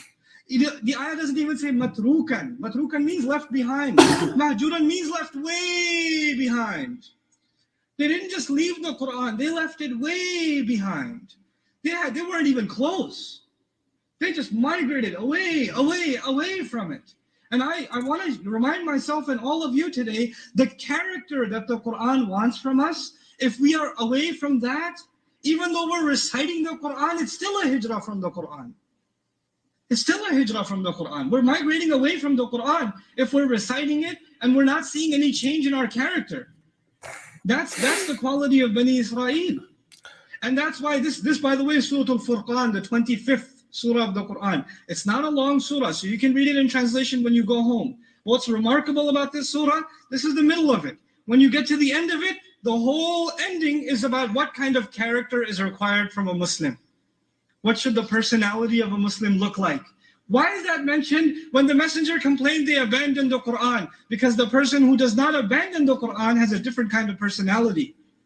The personality is different, their character is different, their actions are different, even who they hang out with is different. وَإِذَا مَرُّوا بِاللَّغْوِ مَرُّوا كِرَامًا, in the same surah, when they walk by useless conversation, they walk by in a dignified way, they don't get entangled in it. They stay away from useless company even. It affects every part of their personality. That's the abandonment of the Quran. I feel that the Ummah is becoming, and you and I are becoming more and more and more guilty of, and we have to be worried about it. So, ladies and gentlemen, you remember Mufti Menk says he's guilty. Numan Ali says he's guilty as well. Bilal Phillips also said we are guilty, right? The traditional Muslims, they are all guilty. They keep admitting that they are guilty. They know. They have abandoned the Quran. And yet when we come out to say Quran is enough, we want to uphold to it, they say, no, he's a kafir. He's a Quraniyun. He's a Quranist. He's a hadith rejector. Oh, so the last time I checked, I didn't see any verse where the prophet he says, my people have abandoned the hadith. Rather, they have abandoned the Quran. The Quran is what we are fighting for on the day of judgment, not your garbage books. So these same people, they are like this. That's what I call phonies. In our English, we say phonies. Somebody who is a phony is a hypocrite. Yes, somebody who is a phony is a hypocrite. Right? They act under pretense. They stand in the front of the people, profess their beliefs, say things, and act contrary to what they are telling you. So this is Numan Ali. Even telling you how the qualities of the Quran affects your personality. And it does affect people like us because we choose our friends carefully. We choose our company. We avoid certain conversations. There are certain people we don't want to hang out with because we don't fit in. And that is the aspect of the Quran because we are following the guidance of God. So we choose our friends carefully. We choose our companies carefully. We choose the people we mingle with. The people we even talk about Islam with, we choose it carefully. This is what Numan Ali said. But people are sleeping. Okay, let me go to one comedian. You know he's a comedian, right? He's called Yusuf Estes. I call him comedian because I enjoy the way he speaks sometimes. So let me go to Yusuf Estes, right? Listen to what Yusuf Estes has to say. Oh, what did I do? Oh, okay. If it doesn't play, I have to do it this way. Sorry. I'm going to use Estes. For in the Quran is the hidayah or the guidance that we all pray for every single day. Every Muslim, every day. For without the guidance of Allah, there would be no guidance. There is none to guide except the ultimate guide, Al-Hadi. Allah is Al-Hadi. The only source of hidayah, real hidayah, is Quran. This is the real source. You want to know how to be guided? Go to the Quran and pay attention. Subhanallah. Ladies and gentlemen, did you hear it, or am I the only one listening to what he said? Did you hear what he just said? Okay, let me play that part. Al-Hadi. Allah is Al-Hadi. The only source of hidayah. He says the only source of hidayah, meaning guidance. Listen to the English. These are people who are supposed to be graduates with their degrees, their masters and everything. Listen to them carefully. That is why when I say when you're listening, listen attentively and listen carefully. Listen carefully. There's a reason. And you have to clip these videos, keep them for a future reference. Listen to what he said. Guide, Al-Hadi. Allah is Al-Hadi. The only source of hidayah, real hidayah, is Quran.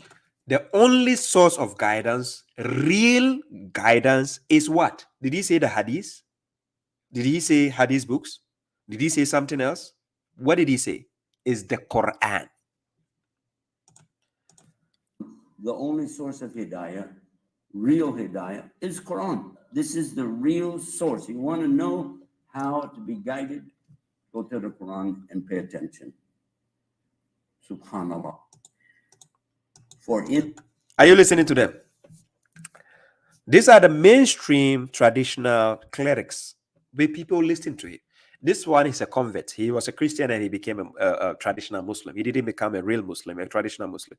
These are the people you listen to on daily basis. Khalid Yasin, you mentioned them, right? These people, this is what they are telling you concerning the Quran.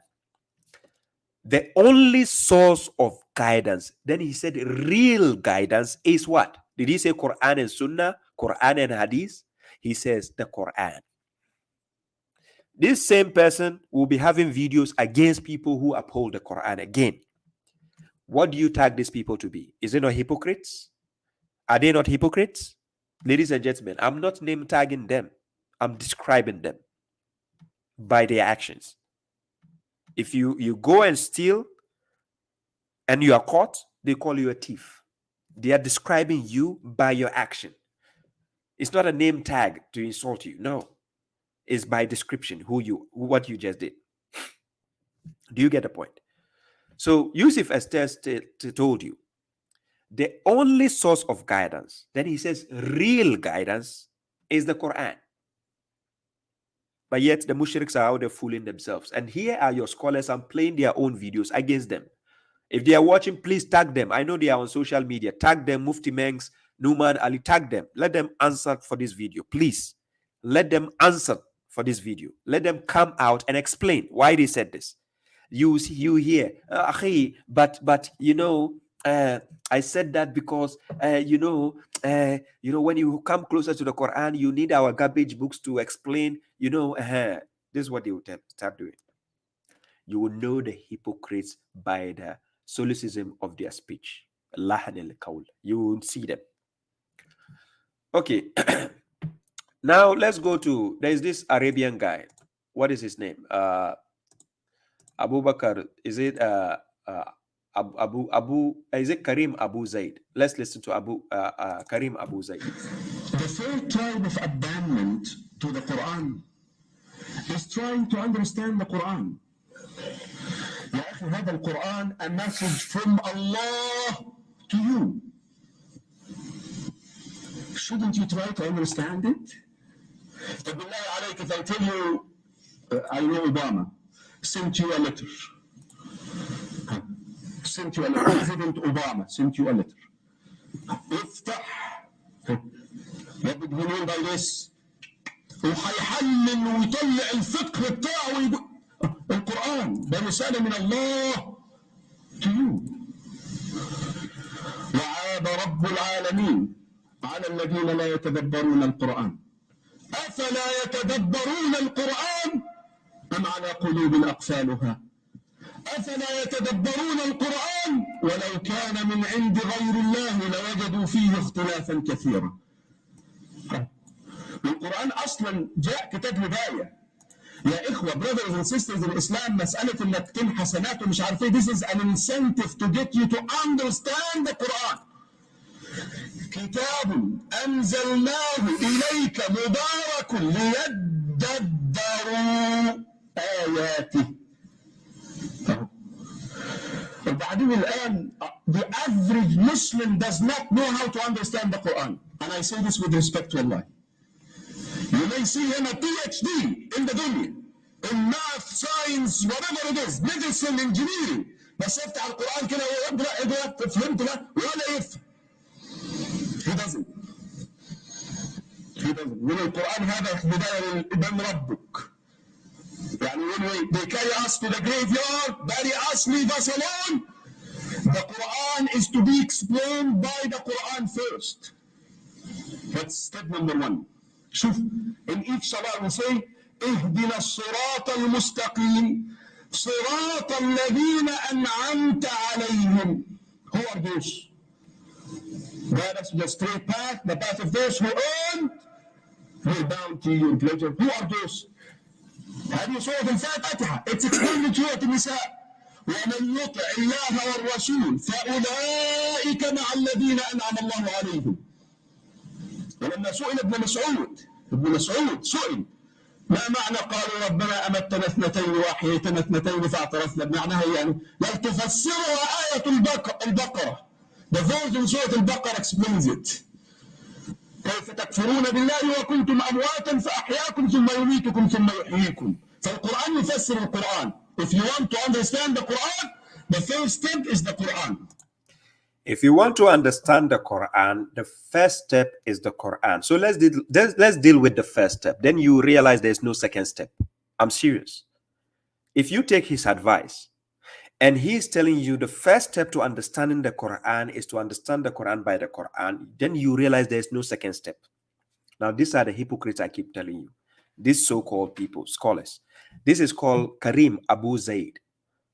Yeah, it's an Arabian based in, I think, USA. Salam, Sister Diana. You're welcome. So these are the people telling you you have abandoned the Quran. Even going to the extent telling you people are wasting their time having PhDs and everything, but they abandon the Quran. They don't want to know the Quran. You waste your time listening to scholars like this, lying to you over hadith books, garbage books, and then you uphold that and you think that is Islam. And yet when somebody like babashuaib, who has spent his years studying the Quran, come out to tell you what the message says, you hate me because I tell you don't follow garbage books. Oh, really? So you want me to bring those garbage books telling you to breastfeed an adult male? You think I'm lying? Sahih Muslim 3600. Go and check it for yourself. According to the book, the Prophet was telling a lady to breastfeed an adult. These garbage books are the ones going to explain the Quran for you. You saw me in the debate with the Siddiq Bozo. Was he able to explain one hadith which explains the Quran? If you quote, you say, maybe this one was, I say, maybe this one can be, maybe. Hey, Bozo, maybe. Don't get up and study. My job is to wake you up. The scholars are lying to you. So I'm trying to wake you up. Reason. Okay, we have some couple of scholars to listen to, then we move on with the, maybe I open the phone lines for the question and answer, right? Okay, so let's listen to who is next. Let's listen to who do we call? Who do I call now? Let's go to Louis Farrakhan, the Nation of Islam, their leader. Listen to him. The Quran is called Al-Furqan, that which distinguishes between right and wrong, between truth and falsehood. If you had this book, you wouldn't be involved in same-sex marriage. If you had this book, you would know what is morally acceptable to God and what God rejects, and you would know the gray area which the righteous should not wander into. If you had this book, for this book is Al-Furqan. If you had this book, it would be Al-Dhikr, the reminder, or a source of eminence and glory to mankind. See, if you had the book and understood it more, we would be raised from ignominy to eminence with just fair understanding.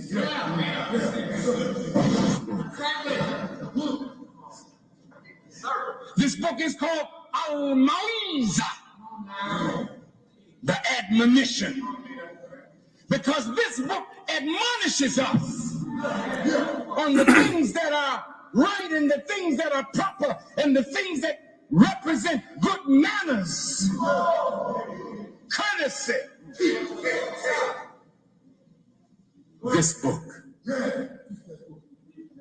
This book is called Al-Hukm, the judgment. Because in this book, God delivers his decision against this and that and for this and that. So when you know what is written in this book, and better yet, have an understanding, you are armed with good judgment. Ishtihad. It is our hikmat, the wisdom. You can't be a fool and read this book and have even a fair understanding of it. Nobody will be able to make you a fool again with this book in your hands. Could it be that the enemy knows the value of this book, and that's why it's hidden from the eyes and ears of the common people of America? Hasbunallah wa ni'mal wakil. Thank you, Louis Farrakhan, for this amazing speech. Now, the reason why I'm playing this, all these prominent clerics and scholars, this is what you call scholars and clerics of modern day, right? Because they keep using, do you see the amazement of the speech he gave? Okay. So you saw the eloquence in what he's saying concerning the book or the Quran and how he put it in the higher level. They praise it, they see all these nice things, but they act contrary to it. Yes, they act contrary to it. Yes, they act contrary to it. That is a fact. You understand? So this is Louis Farrakhan, the leader of the Nation of Islam, right? If I say Nation of Islam, talking about based in USA, it's a group, it's a sect, because they created that and name it Nation of Islam. So you can look at them up. With me, if even an atheist says something which is sensible, I will agree with him. I don't care whether you're an atheist, a mushrik, or whatever. If you are saying the truth, I will agree with you. Because it's not your personality that I'm after, or it's not what you are saying is I'm after the clear message that you have to say. If it's truth, I grasp it. If you are lying, I put it to the trash. But I'll let you know you are lying. That is the point. So that's the reason why I'm playing this. So let's go to the villain. The villain is Zakir Naik. That is the villain, right? And most popular among all of them. So Zakir Naik is the villain. So let's go to the villain. That is Zakir Naik, right? So my request to all the Muslim brothers and sisters, you go back to the Quran. Study the Quran. Quran is the most positive book in the world. It's a proclamation to humanity. It's a fountain of mercy and wisdom. It's a warning to the heedless. It's a guide to the erring. It's an assurance to those in doubt. It's a solace to the suffering and a hope to those in despair. You can get all these benefits only if you read the Quran with understanding. If you don't know Arabic, read the translation of the Quran in the language you understand the best. Implement it, inshallah. It will be a guidance for you for your full life, and you'll see your life change. Hope that answers the question. So the boss of all the mushriks, you heard what he said, right? I repeat it again. So my request to all the Muslim brothers and sisters, you go back to the Quran. His request to all the Muslim brothers and sisters is go back to the Quran. He didn't say Quran and Sunnah. He didn't say Quran and Hadith. No. His advice is go back to the Quran. These are your scholars, the mainstream. He's telling you, go back to the Quran. But all of a sudden, after I finish this video, you see the mushriks insulting me, typing insulting me again, because I'm exposing their own scholars with their own words, right? Okay, so listen. Read the Quran. Quran is the most positive book in the world. He gave him the highest level of rank. The Quran is the most positive book in the world, but yet you leave this most positive book to follow garbage books. Okay. It's a proclamation to humanity. It's a proclamation to humanity, which is a declaration to humanity. Proclamation to humanity. Not the hadith books. No. It's a fountain of mercy and wisdom. It is a fountain of mercy and wisdom. A fountain. You already know fountain. What you are getting from it is uncountable. It's a warning to the heedless. It is a warning to the heedless. If you're a heedless person, the Quran is a warning to you.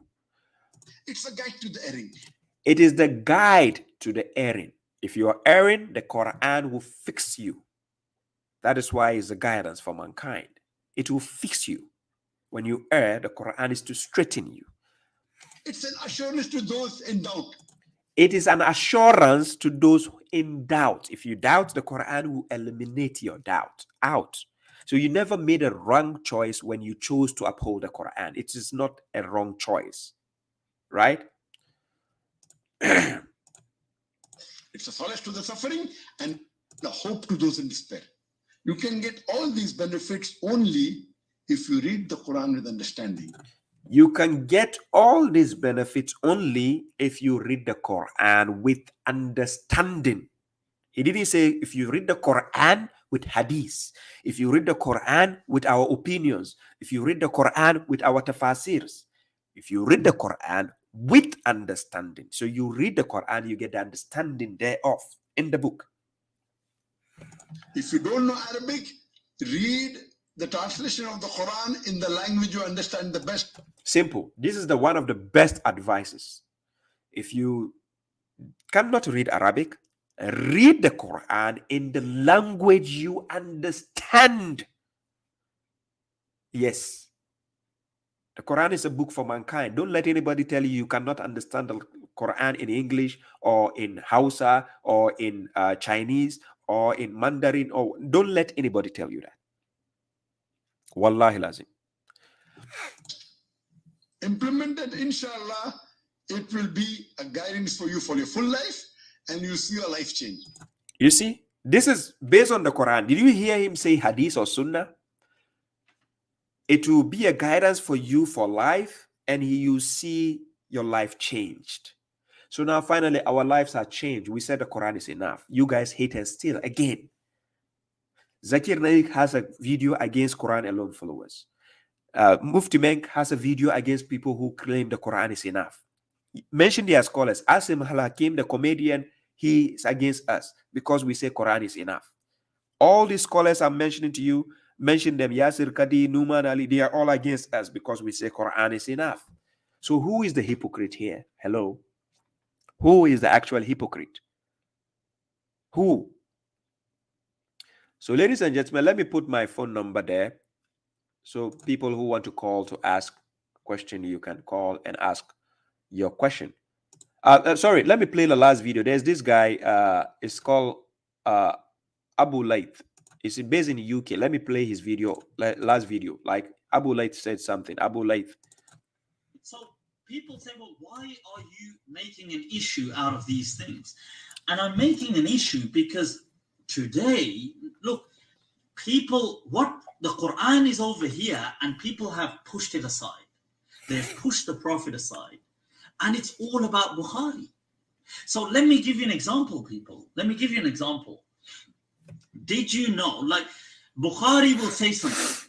So for example, the Quran says, La ikraha fid deen. There is no compulsion in Islam in forcing people. Bukhari says, if somebody leaves the faith, kill them. Move the Quran aside. The Quran says that the Prophet, those people said that the Prophet had magic done onto him. Bukhari says, Prophet had magic done onto him. Push the Quran aside. The Quran says that إِنَّكَ لَعَلَى خُلُقٍ عَظِيمٍ. You are upon the greatest of character. Let me tell you a hadith from Bukhari. Did you know in Kitab al-Talaq, people brace yourselves. There is a hadith in Kitab al-Talaq that the Prophet, this is what the hadith reads. The Prophet goes to a woman and says to her, gift yourself to me. Hibi nafsaki li. This is in Sahih al-Bukhari, in Kitab al-Talaq. Hibi nafsaki li. Give yourself to me. And she says, وَهَلْ تَهَبُ الْمَلِكَةُ نَفْسَهَا لِلسَّفَلَةِ. Does a queen gift herself to low-life people And then the Prophet leaves and she says, A'udhu billah mink, I seek refuge in Allah from you. This is in Sahih al-Bukhari. Wallahi, this is in Sahih al-Bukhari. The Quran says, إِنَّكَ لَعَلَى خُلُقٍ عَظِيمٍ. Push that aside. Sahih al-Bukhari, the Prophet saying to a woman, give yourself to me. Oh, Sahih al-Bukhari. The Quran says that you can follow the messenger of Allah, that his character, his strong resolve. Sahih al-Bukhari, oh, the Prophet became all weak, he became all, they're trying to interpret that he became impotent and stuff like this. They're trying to interpret that from there.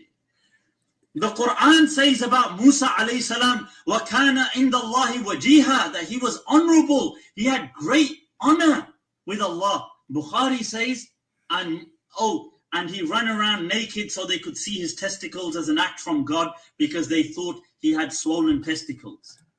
That's in Sahih Bukhari. That's in Sahih.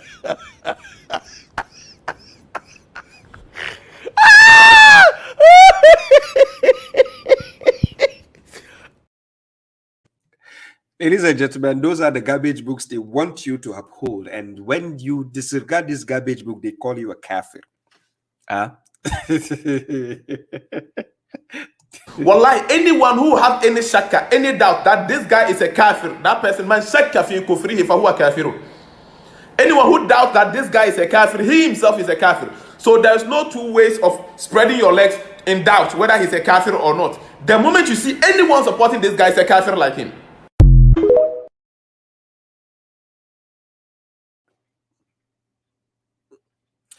And this is why they will call me a kafir, because of these garbage books. Will they call me a kafir because of Quran? No, I'm upholding the Quran. I said the Quran is enough. I'm the soldier of the Quran. Why are they calling me a kafir? Because of their garbage books, the books of breastfeeding, the books which says your prophet want to sleep with somebody, the books which says your prophet married a 6-year-old girl, the book which claims your prophet sleep with 11 wives in one night. These are the books you are hating me for. I said the book of God is enough. You foolishly attribute garbage books to your scholar, your prophet, and you claim we are the enemies of Islam. Are you nuts? No wonder I call them bozos. So now you've seen their own scholars, their own clerics. You see what they are up to. Telling you this today and will tell you something tomorrow. So this is the definition of a hypocrite. Someone who professes a belief, an opinion, a claim, a statement, and act contrary to it. Here they are. You saw them yourselves. The video are there. They are evidence. I give you permission. Clip it, cut it, put the videos, share it on the platforms of all these scholars if you know them. Please do that, because I'll be willing to honor any invite any of these scholars give me to have a discussion. Wallahi, I'll have a discussion with them. Let's go into the Quran and let's see what they are missing. Wallahi lazim. I will have discussion with any of your scholars if you have them. Wallahi, respectfully. Respectfully, we will have discussion. I'll prove to them why they are fooling people for all these years, because they've been bought and paid for. So they have to make us look like the enemies of Islam. How do I hate Islam? Do I hate the Prophet? Do I hate God? Do I hate his messenger? Will I be talking about the Quran if I hate him? Do you get my point? Aha.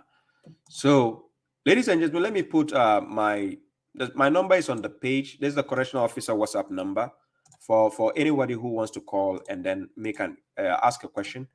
And I can read some of the comments to see what I've missed, right? So I've done 1 hour 15 minutes, and I think I can stay for some few minutes before I go.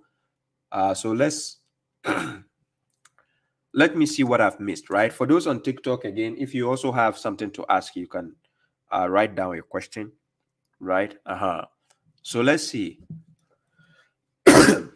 Daf Vedra says Bukhari and the other corruptors are the worst thing that has happened to the Ummah. Yes, it's true. Yes, they are. Yes, Fatima Chin says these men are real hypocrites. Yes, they are. It's evident. You saw it yourselves. Tadiq says what?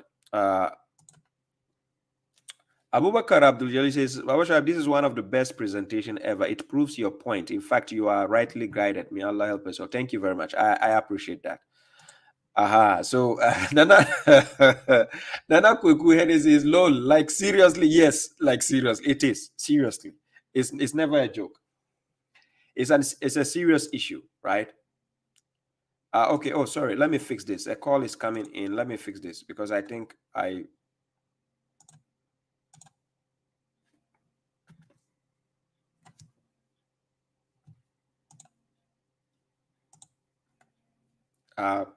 Somebody is calling. Wait, let me fix this. I'm trying to fix something before you can call.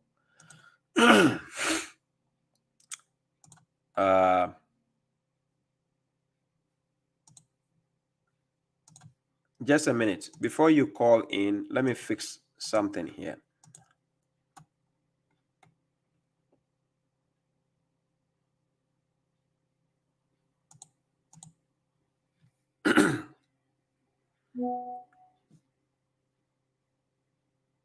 No, I don't allow video call.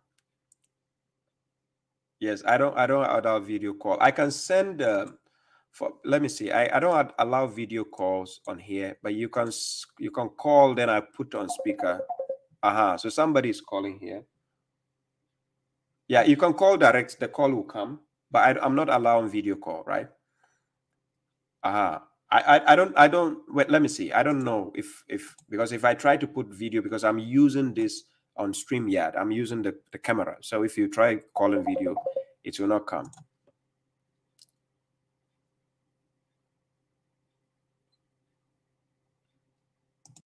Yes, brother, can you hear? Hello? Yeah, I can hear you. I can hear you. Yes, brother. You're welcome, brother. Yeah. Your name and where you're calling from. Yeah, my name is Mohammed. I'm calling from Malaysia. Mohammed from Malaysia. Yeah. Yeah. Are you sure? Yes, I'm from. I stay in Malaysia currently. But are you not easy? Yeah, I'm easy. Yeah, but that's my this thing, my tribal name. That's my tribal name. But Eze, why does it say you are from USA? No. I live in Malaysia. Are you sure? Yes. Because remember, we've gotten in touch with me before. Yes. Okay. I used to stay in US before. Now I'm in Malaysia. Okay, no problem. I'm not trying to expose you. I'm just confused. Anyways, let's have a convo. How may I help you, brother? Yeah. I think it's very difficult to read from the translation from the Sahih International or other translation. Right? Because today I was someone comforted me today, and the person asked me about I think the person brought science into it, right? You read the chapter 51 verse 49. Where he said, if you read the Sahih International, he said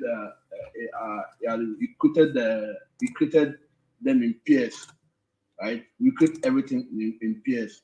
So, but if you read other this thing, it make they translate to be two, God created everything in two. Give me the verse again. Quran chapter what? Okay, 51, 49. Quran chapter 51, verse 49. And I'm going to put it on the screen. So whilst you're talking to me, if you're watching your screen, you see it on the screen. Okay. Right? So I'll put it on the screen. You see it. So can you see it on the screen? Yes, I can see it. Okay. Now ask me your question. So I want to ask, if that word pierce in that verse, is it pierce or peer? No. You see, when you take a particular word in the Quran, it can have multiple meanings, especially Arabic words. They have multiple meanings. However, the meaning is decided based on the context, subject of discussion and context. So the word zawj, even though it means a pair or a couple or a mate or spouse, doesn't necessarily mean that's the only meaning. But based on the context, if you check what it says, and of all things, we created two kinds. Perhaps you will take heed. So in this context, you don't just say pairs. It's two kinds of something. Because if I have two pencils, they are zawj, they are also pairs, but they are kinds. You understand? So it's in the context, it's about talking about different kinds of something, but not necessarily pairs, the word pair, no. Okay. Yes. So that is where the confusion arises. Translation is always the problem, not the Arabic text, but the translation because the person has to understand what we call tarjama. Tarjama is translation. Then we have tahawil. Tahawil is interpretation. So when it comes to the aspects of the Quran, two things are needed: interpretation and translation. So we don't just translate the Quran, but we interpret as well. So interpretation is needed when it comes to such issues. Okay. Yeah. So I hope that answers your question. Yeah. Thank you so much. You're welcome, brother. Thank you for your call. I appreciate that. Salam. Yes. So somebody, Patrol says, is that Siddiq? No, that's Bozo cannot call on my platform. No, he's scared. He can't call. They are scared of my platform. I don't know why. They are scared. If you tell the mushriks, call on babashuaib. Siddiq Bozo was the same person who told his followers not to unfriend me on their Facebook. I don't know what they are scared of. Allah mushrikaka. Badi Uzabadi Salam. Thank you for coming. So Muhammad Shah says, if the sectarians do not wake up from this logical presentation, I guess nothing will. Yes, I agree. Right? So Daf Vader says, I also thought he sounded like Siddiq. Oh my God. Siddiq, Mr. Schizophrenia. Patra says, Siddiq still recovering in psychiatric hospital. He's on medication. Schizophrenia. Please don't do that. Siddiq will cry. You know, he always says he feel like crying. Don't do that, please. He will cry. He will cry. Siddiq says I'm a kafir. So let's leave Siddiq out of this. So let me see. What question am I missing? JSM 786 says, brother, please engage with Ahmed, ex-Muslim. Did you ended up checking on him? Yes, I did the last time. I checked on him. But the point is, you know, there are better ways to actually engage such people. And I'm looking for such opportunities to actually engage such people on a platform, right? I have a bigger task, right? And I have a lot of requests from people to actually handle some affairs that I'm trying my best to meet up those tasks and objectives. So when people normally come to me and say, hey, try to get in touch with the Christian prince, get in touch with this guy, that guy, it's not as if I cannot do it, but I have loads of requests on my hand that I usually have to deal with. I have a timetable to handle of things I've scheduled up. So I have to actually fulfill those requirements, those things first, before I even look out elsewhere for other alternatives or issues, right? So that is just the issue. But I'll be willing. If they can contact me, fine, I'm open. We will find a date and fix it up. I'm open for that. Salam, Ibu. So kindly called, first caller called, he asked a question concerning the word zawjaini. When it mentioned, some people will translate it as two pairs, right? You don't just limit it to two pairs. It's two kinds of something, right? Can also be called zawjaini, right? So a question is being asked. Kaiser says what? He says, we spoke about custody previously. The custody stays with the mother unless... yeah, the custody is with the mother usually because of the nurturing. That is if the kid is still a child, like at the nurturing age. So let me see if I can put it on the screen here.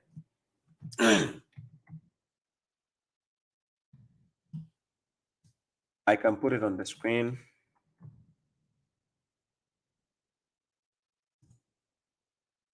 Quran chapter 2, verse 200 and... Yeah, Quran chapter 2, verse 226. And we go... concerning keeping the custody of a child. Yeah, let me put a verse on the screen so that we see how it goes concerning here. Let me put on the screen. When we take a verse like this, if you go to Quran chapter 2, verse 233, right? Yeah, salam, brother Rashad Ali. It says, and female parents may breastfeed their children for 2 complete years, for whoever desires to complete the suckling. And upon the male parents, through him is their sustenance. So the male parent has to be providing for the female parent who is suckling the baby for 2 years, right? Or the child. and their clothing and in kindness. So the male parent has to be paying for the sustenance and the clothing of the child. No soul shall be charged except its capacity. No female parent should be harmed because of a child. So as a man, you don't have to harm a female because of a child. No. Then it goes, and upon their inheritor is the like of that. And if they desire winning through agreement from them both and consultation, then there is no blame on them both. So if the parents have decided to find an agreement where somebody has to take care of the child, they have to agree and consult with each other to do that, right? And if you intended to get a witness for your children, right? A witness meaning somebody to take care of the kids in terms of suckling and everything, then there is no blame on you when you have acknowledged what you have given in kindness. And beware of God and know that God is cognizant of what you do, right? So when it comes to the aspect of your child, when you have given, like you are divorced with a woman and you have a baby with her, and the baby is up to the age of 2 years, the suckling and the weaning of the kid takes up to 2 years. God wants the woman to be the one to keep the child whilst the father is providing, the money to support. But in terms of saying that custody, like who should keep the kid with them, in terms of that, according to God, we have to come to an agreement. There has to be a consultation where the agreement should be made, or whether it goes here or there, or you sit down to decide whether you split it into two, whether you take this time or that time for her, like that. There has to be a way to come to an agreement. For instance, in Finland here, if you are separated with a woman or you are divorced, there's this thing they call the Child Protection Service. You go there and then they make a calendar for you. They made a schedule for you for who will keep the custody in a particular time, and the other parents also keeping it in a particular time. It is necessary to have this discussion among yourselves. So somebody says, what about the issue of music? Yes, I have a video on YouTube. I spoke about music in one of my live lectures, right? So music is not directly haram. No. Nowhere did the Quran says music is haram. It's not haram. But however, as a believer, if you read Quran chapter 23, verse 1 to verse 3, a believer avoids nonsense. So if you are a believer, you avoid what we call lagawi. Lagawi means nonsense, something which is of vanity.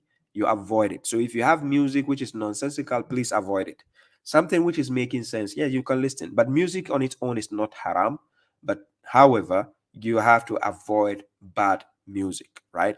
So music is not haram. Layola says, Baba, do you think Sunnis practice anything that is in the Quran without twisting it? Nothing. They don't practice anything in the Quran without twisting it. Everything they practice in the Quran is twisted. I tell you what, take their shahada. Number one, their shahada has been twisted. Number two, their salat is twisted. Number three, their zakat is twisted. They only give the zakat at the end of, almost the end of the year when it comes to the Eid al-Fitr and Eid al-Adha. They will tell people to give the zakat. And then their number four, their Hajj is kaput. Number five, their Ramadan, the Siyam, the fasting is kaput. Tell me what else would they do which is not twisted? Everything they do in Islam is twisted, right? So nothing of them is good. What do you think about reading the Quran by order of revelation? There's no problem with that. You can do that. But when you say order of revelation, there's a problem, because it means you agree with the Sunni concept of revelation. But if you say order of revelation according to the way you find it right now, chapter 1 to verse 114, read it in that order. It makes sense. Quran is one of the books where you can start reading from down the last verse of the chapter and going up, and it still makes sense. Yes, I've done it multiple times. You can start reading Quran from the last verse of, let's say, Surah Al-Baqarah. Start reading from the last verse, going up. It will still make sense. You start from up, down, it still makes sense. Quran is one of the books which does that. It's amazing. Try it for yourself, you find out. Talib says, what does it mean in Quran when it says the middle salat? The middle salat means middle. But however, some people think it's the middle of the day, right? They think it's the middle of the day. No, it's actually in the middle of the night, right? So when you take the Quran, you have Salat al-Fajr. From Salat al-Fajr, you have Salat al-Isha. Then Salat al-Isha, then you have Salat al-Wusta. Wusta is middle, but that doesn't necessarily mean it's middle of the day. However, God gave us the timing for a salat in the night. Quran chapter 73, if you read, you see even the prophet being commanded to get up. Ya ayyuhal muzammil, qumil layli illa qalilan. Right? It goes. Nisfahu aw unqusu minhu alayhi warattilil Qur'ana tartila. Inna saluki alayka qawlan thaqila. You read, you see. Then when you go to verse 20 of chapter 73, it says, Inna rabbaka ya'lamu annaka takumu adna min thuluthay layli wa nisfahu wa thuluthahu wa ta'ifatu min allazina ma'ak. You understand? So God knows he gets up in the night for that particular middle salat, right? Wa qumu lillahi qanitin. Quran chapter 2 verse 238. You stand obediently before God. God knows you stand up during the night. But when you go to Quran chapter 73 verse 7, he says what?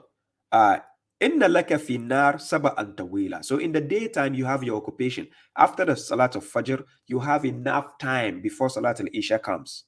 Right? So you have enough occupation to attend to in the daytime.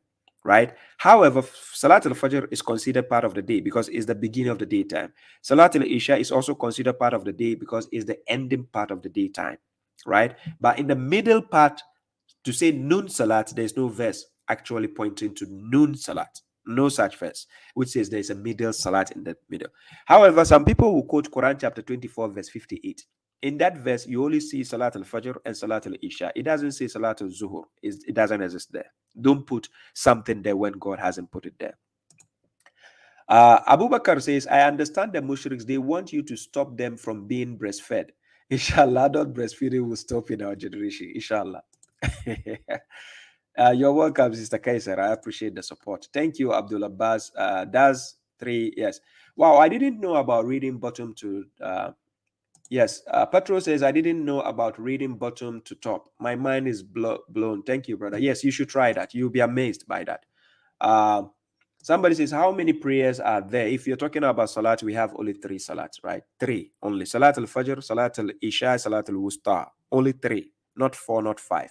There's nothing like Salat al-Jum'ah in the Quran.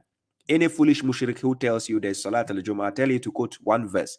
Chapter 62, verse 9. It never says Salat al-Jum'ah. Ya ayyuhal lazina amanu iza nudiya lis-salat min yawmil jum'ah. It doesn't say min salat al-jum'ah. So only the foolish mushriks will tell you salat al-jum'ah. Somebody says, Baba, does nansakh means abrogate? No, it doesn't only means abrogation. It can mean copy, transcribe, and so on. So in that context, it is not talking about abrogation because the word illa has to be there. Had you seen illa, right? Illa, then it is abrogation. But there's no illa in that verse. Quran chapter 2, verse 106. It doesn't say illa. So in that context, the word is to transcribe or copy something, right? So similar words have been used in the Quran concerning that to find the meaning of such use in the Quran. For instance, if you go to Quran chapter, let's say Quran chapter 45, verse 29, and Quran chapter 7, verse 154, you see the word. It means to transcribe or to copy something. It's a transcription. It is not about abrogation or abrogate always. No. Let me see. I'm almost coming to an end. My time is up, but let me see. People are asking.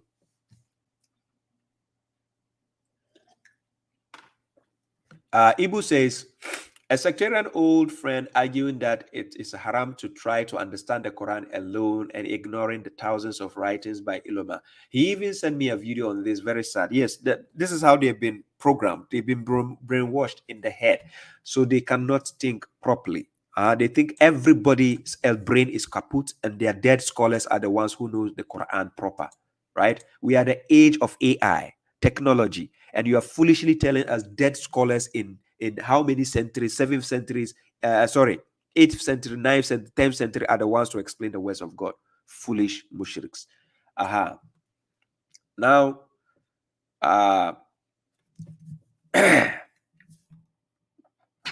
Kasim Sad says, Assalamu alaikum wa rahmatullahi wa barakatuh. Do we have interventions in the Quran? You mean intercessions? If you go to Quran chapter 39, verse 43 to verse 44, The intercession belongs to God entirely. That seals the argument. Even if intercession will be done, it will not help anybody. That is what God says, right? So that is why when you read Quran, for instance, Quran chapter 2, verse 48, right? Quran chapter 2, verse 48.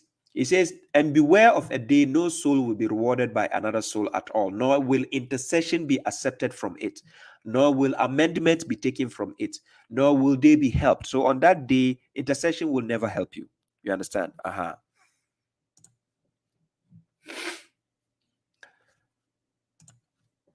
Oscar Sanya says, that's true, brother. Yeah, thank you. Apex 6, brother, I have a question. Do you think Quran is timeless, like it applies to all times, literally? If so, I would like your understanding on Surah 49, verse 4 to verse 5, or how you interpret it. So let's check the verse. 49, verse 5 to what? Quran chapter 49, verse 4 to verse 5, right? So I put it on the screen and let's see. Ladies and gentlemen, I'm coming to an end. So when the questions keep coming right now, it will stress me up.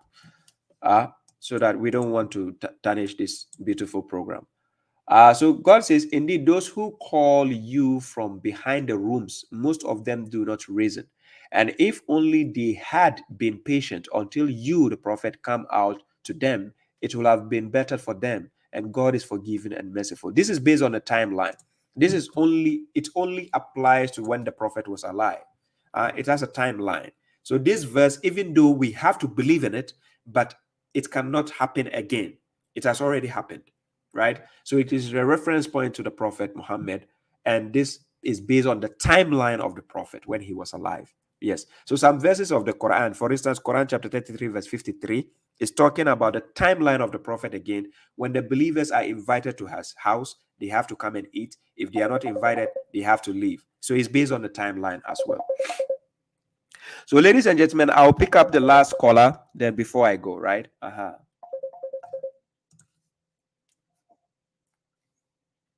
Yeah, Salam, your name and where you're calling from. Good evening. My name is Ola.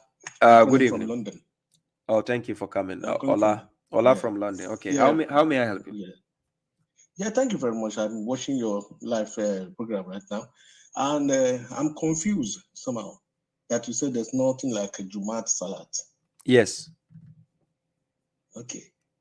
Is it possible for me to, because when we were growing up, I can't quote the quotation right now, that when people have this prayer, then let them disperse to the world and to the life, and then look for what they're going to eat or something.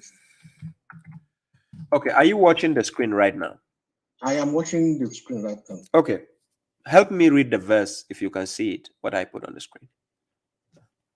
Oh, sorry, I'm watching on the YouTube. But but can you see the verse I put on the screen? Can you see it?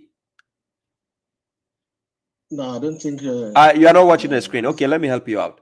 I'm watching the screen on YouTube. I'm watching on my television. But can you see the verse I put on the screen? You didn't, because what you've got on the screen, except if this is not live, what you are doing now is question and answer. You're answering somebody. I know. I put a verse on the screen. Check on my screen, on my page. Do you see a verse on the screen? On which page should I? Okay, now you are doing that probably. Okay, so maybe on your end is slow. Maybe on your end is slow. Probably. Okay, no problem. Let me read it. If you go to Quran chapter 62, verse 9, it says, let me put the Arabic version so people who are watching now can see. It says, Ya ayyuhallazina amanu iza nudiya lis-salat min yawmil jum'at. Then it says, fas'aw ila zikrillahi wazarul bay'a. Then it says, zalikum khairun lakum in kuntum ta'lamun. So the verse says, oh, you who have believed, right? Those who have faith. When called to the salat, that is a litany, right? When called to the salat, from the day of congregation, the word al-jum'at comes from the word jama'a. So it is gathering, it's a congregation. So that on the day of congregation, what is happening? On the day of gathering, what exactly is happening? We are going to see. Then God says, then proceed to the remembrance of God and leave the sale. You have to leave sale. So what do you think the people were doing before they are called to go to the salat? Sorry, hold on. It's like you're on the live now. It's like you are answering me. Don't listen to the YouTube. You can pause the YouTube. Listen to me on the phone here.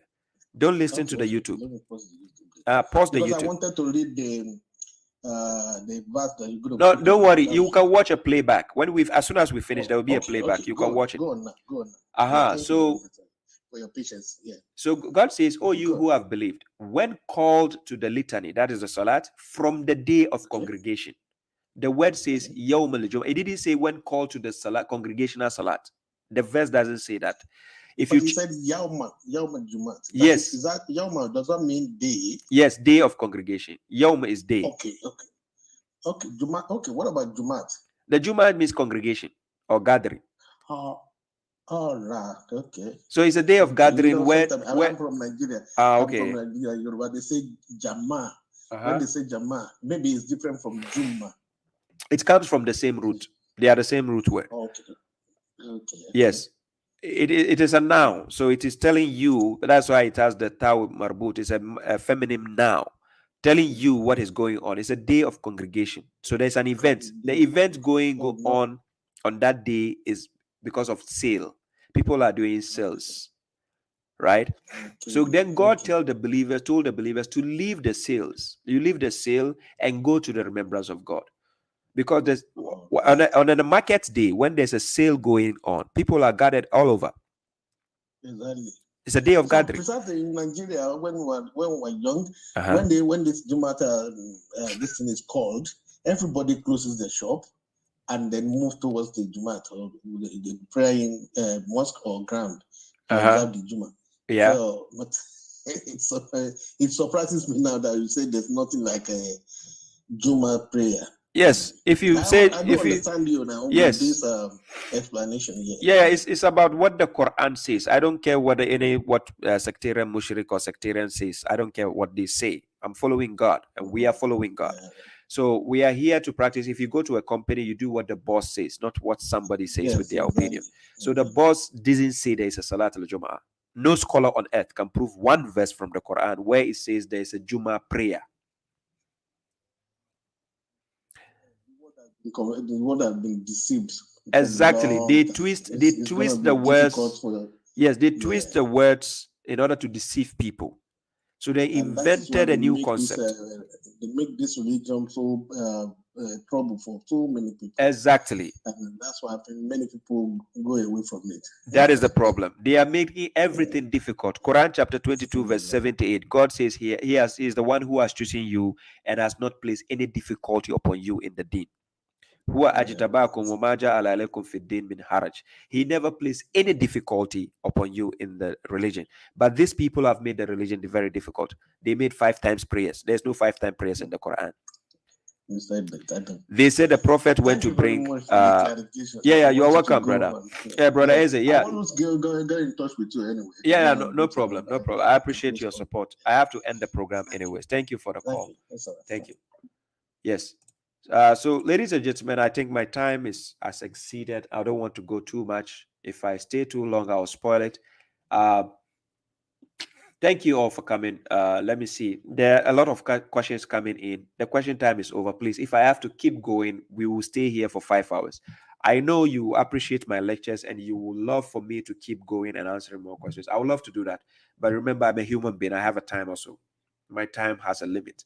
So hopefully, let's see. Last week, I was not able to go on JC Radio because of some mishaps, right?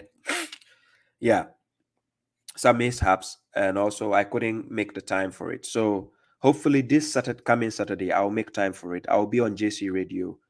We got to talk about Islam and what the Quran says, inshallah. Ladies and gentlemen, I appreciate your support. Fatima Teen, thank you.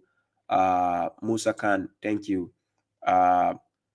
I see you all, Balogun, Tadiq Saeed, Creation everybody, Baba Seidu, Saleh, Jimmy, Mawia, Sister Rashida, all those who are here, those who are not here, I appreciate your time and effort. Most of your questions, I have the answers on my YouTube channel already. If you don't have my YouTube channel, this is the link to it. I'm putting it on the page. It says You just search me by the name Bush2G9. You find me straight. Or you search the correctional officer, you see my videos. You said, babashuaib, you see my videos. Just search, you see it there, right? I'm available on YouTube. You see all my videos. I've answered most of the questions already, right? So this topic I just did today was just to show the masses that this is the scholars you keep putting your faith blindly in them, and they've been lying to you for years. So I'm here to just give you the helping hand to reason properly when you are listening to such scholars. Thank you very much, Patro. Thank you, Kudisia. Thank you, Balogun. Thank you, Abdul Samad. Thank you all. Thanks to you also, the smashing Donian. Thank you all. I appreciate your support. Thank you for the support. I'm actually I'm actually exhausted right now, so I have to get something to eat before I go to bed. So Dav, Vader, thank you all. Abubakar, Abdul Jalil, thank you all for coming. I appreciate it. Till we meet again. Hopefully Saturday I'll be on JC Radio. Then the following week, inshallah, I'll be available. So for those who are donating to the GoFundMe, I appreciate your support. Also, thank you for the donation. And very soon the distribution is going to start, and you are going to see the updates to that on the GoFundMe page, inshallah.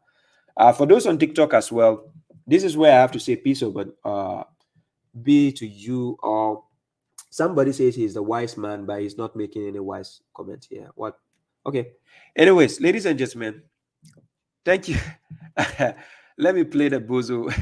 Let me play the bozo before I go. Ladies and gentlemen, thank you very much. Wallahi, anyone who have any shakka, any doubt that this guy is a kafir, that person, man, shakka fi kufrihi fa huwa kafirun. Anyone who doubts that this guy is a kafir, he himself is a kafir. So there's no two ways of spreading your legs in doubt whether he's a kafir or not. The moment you see anyone supporting this guy is a kafir like him.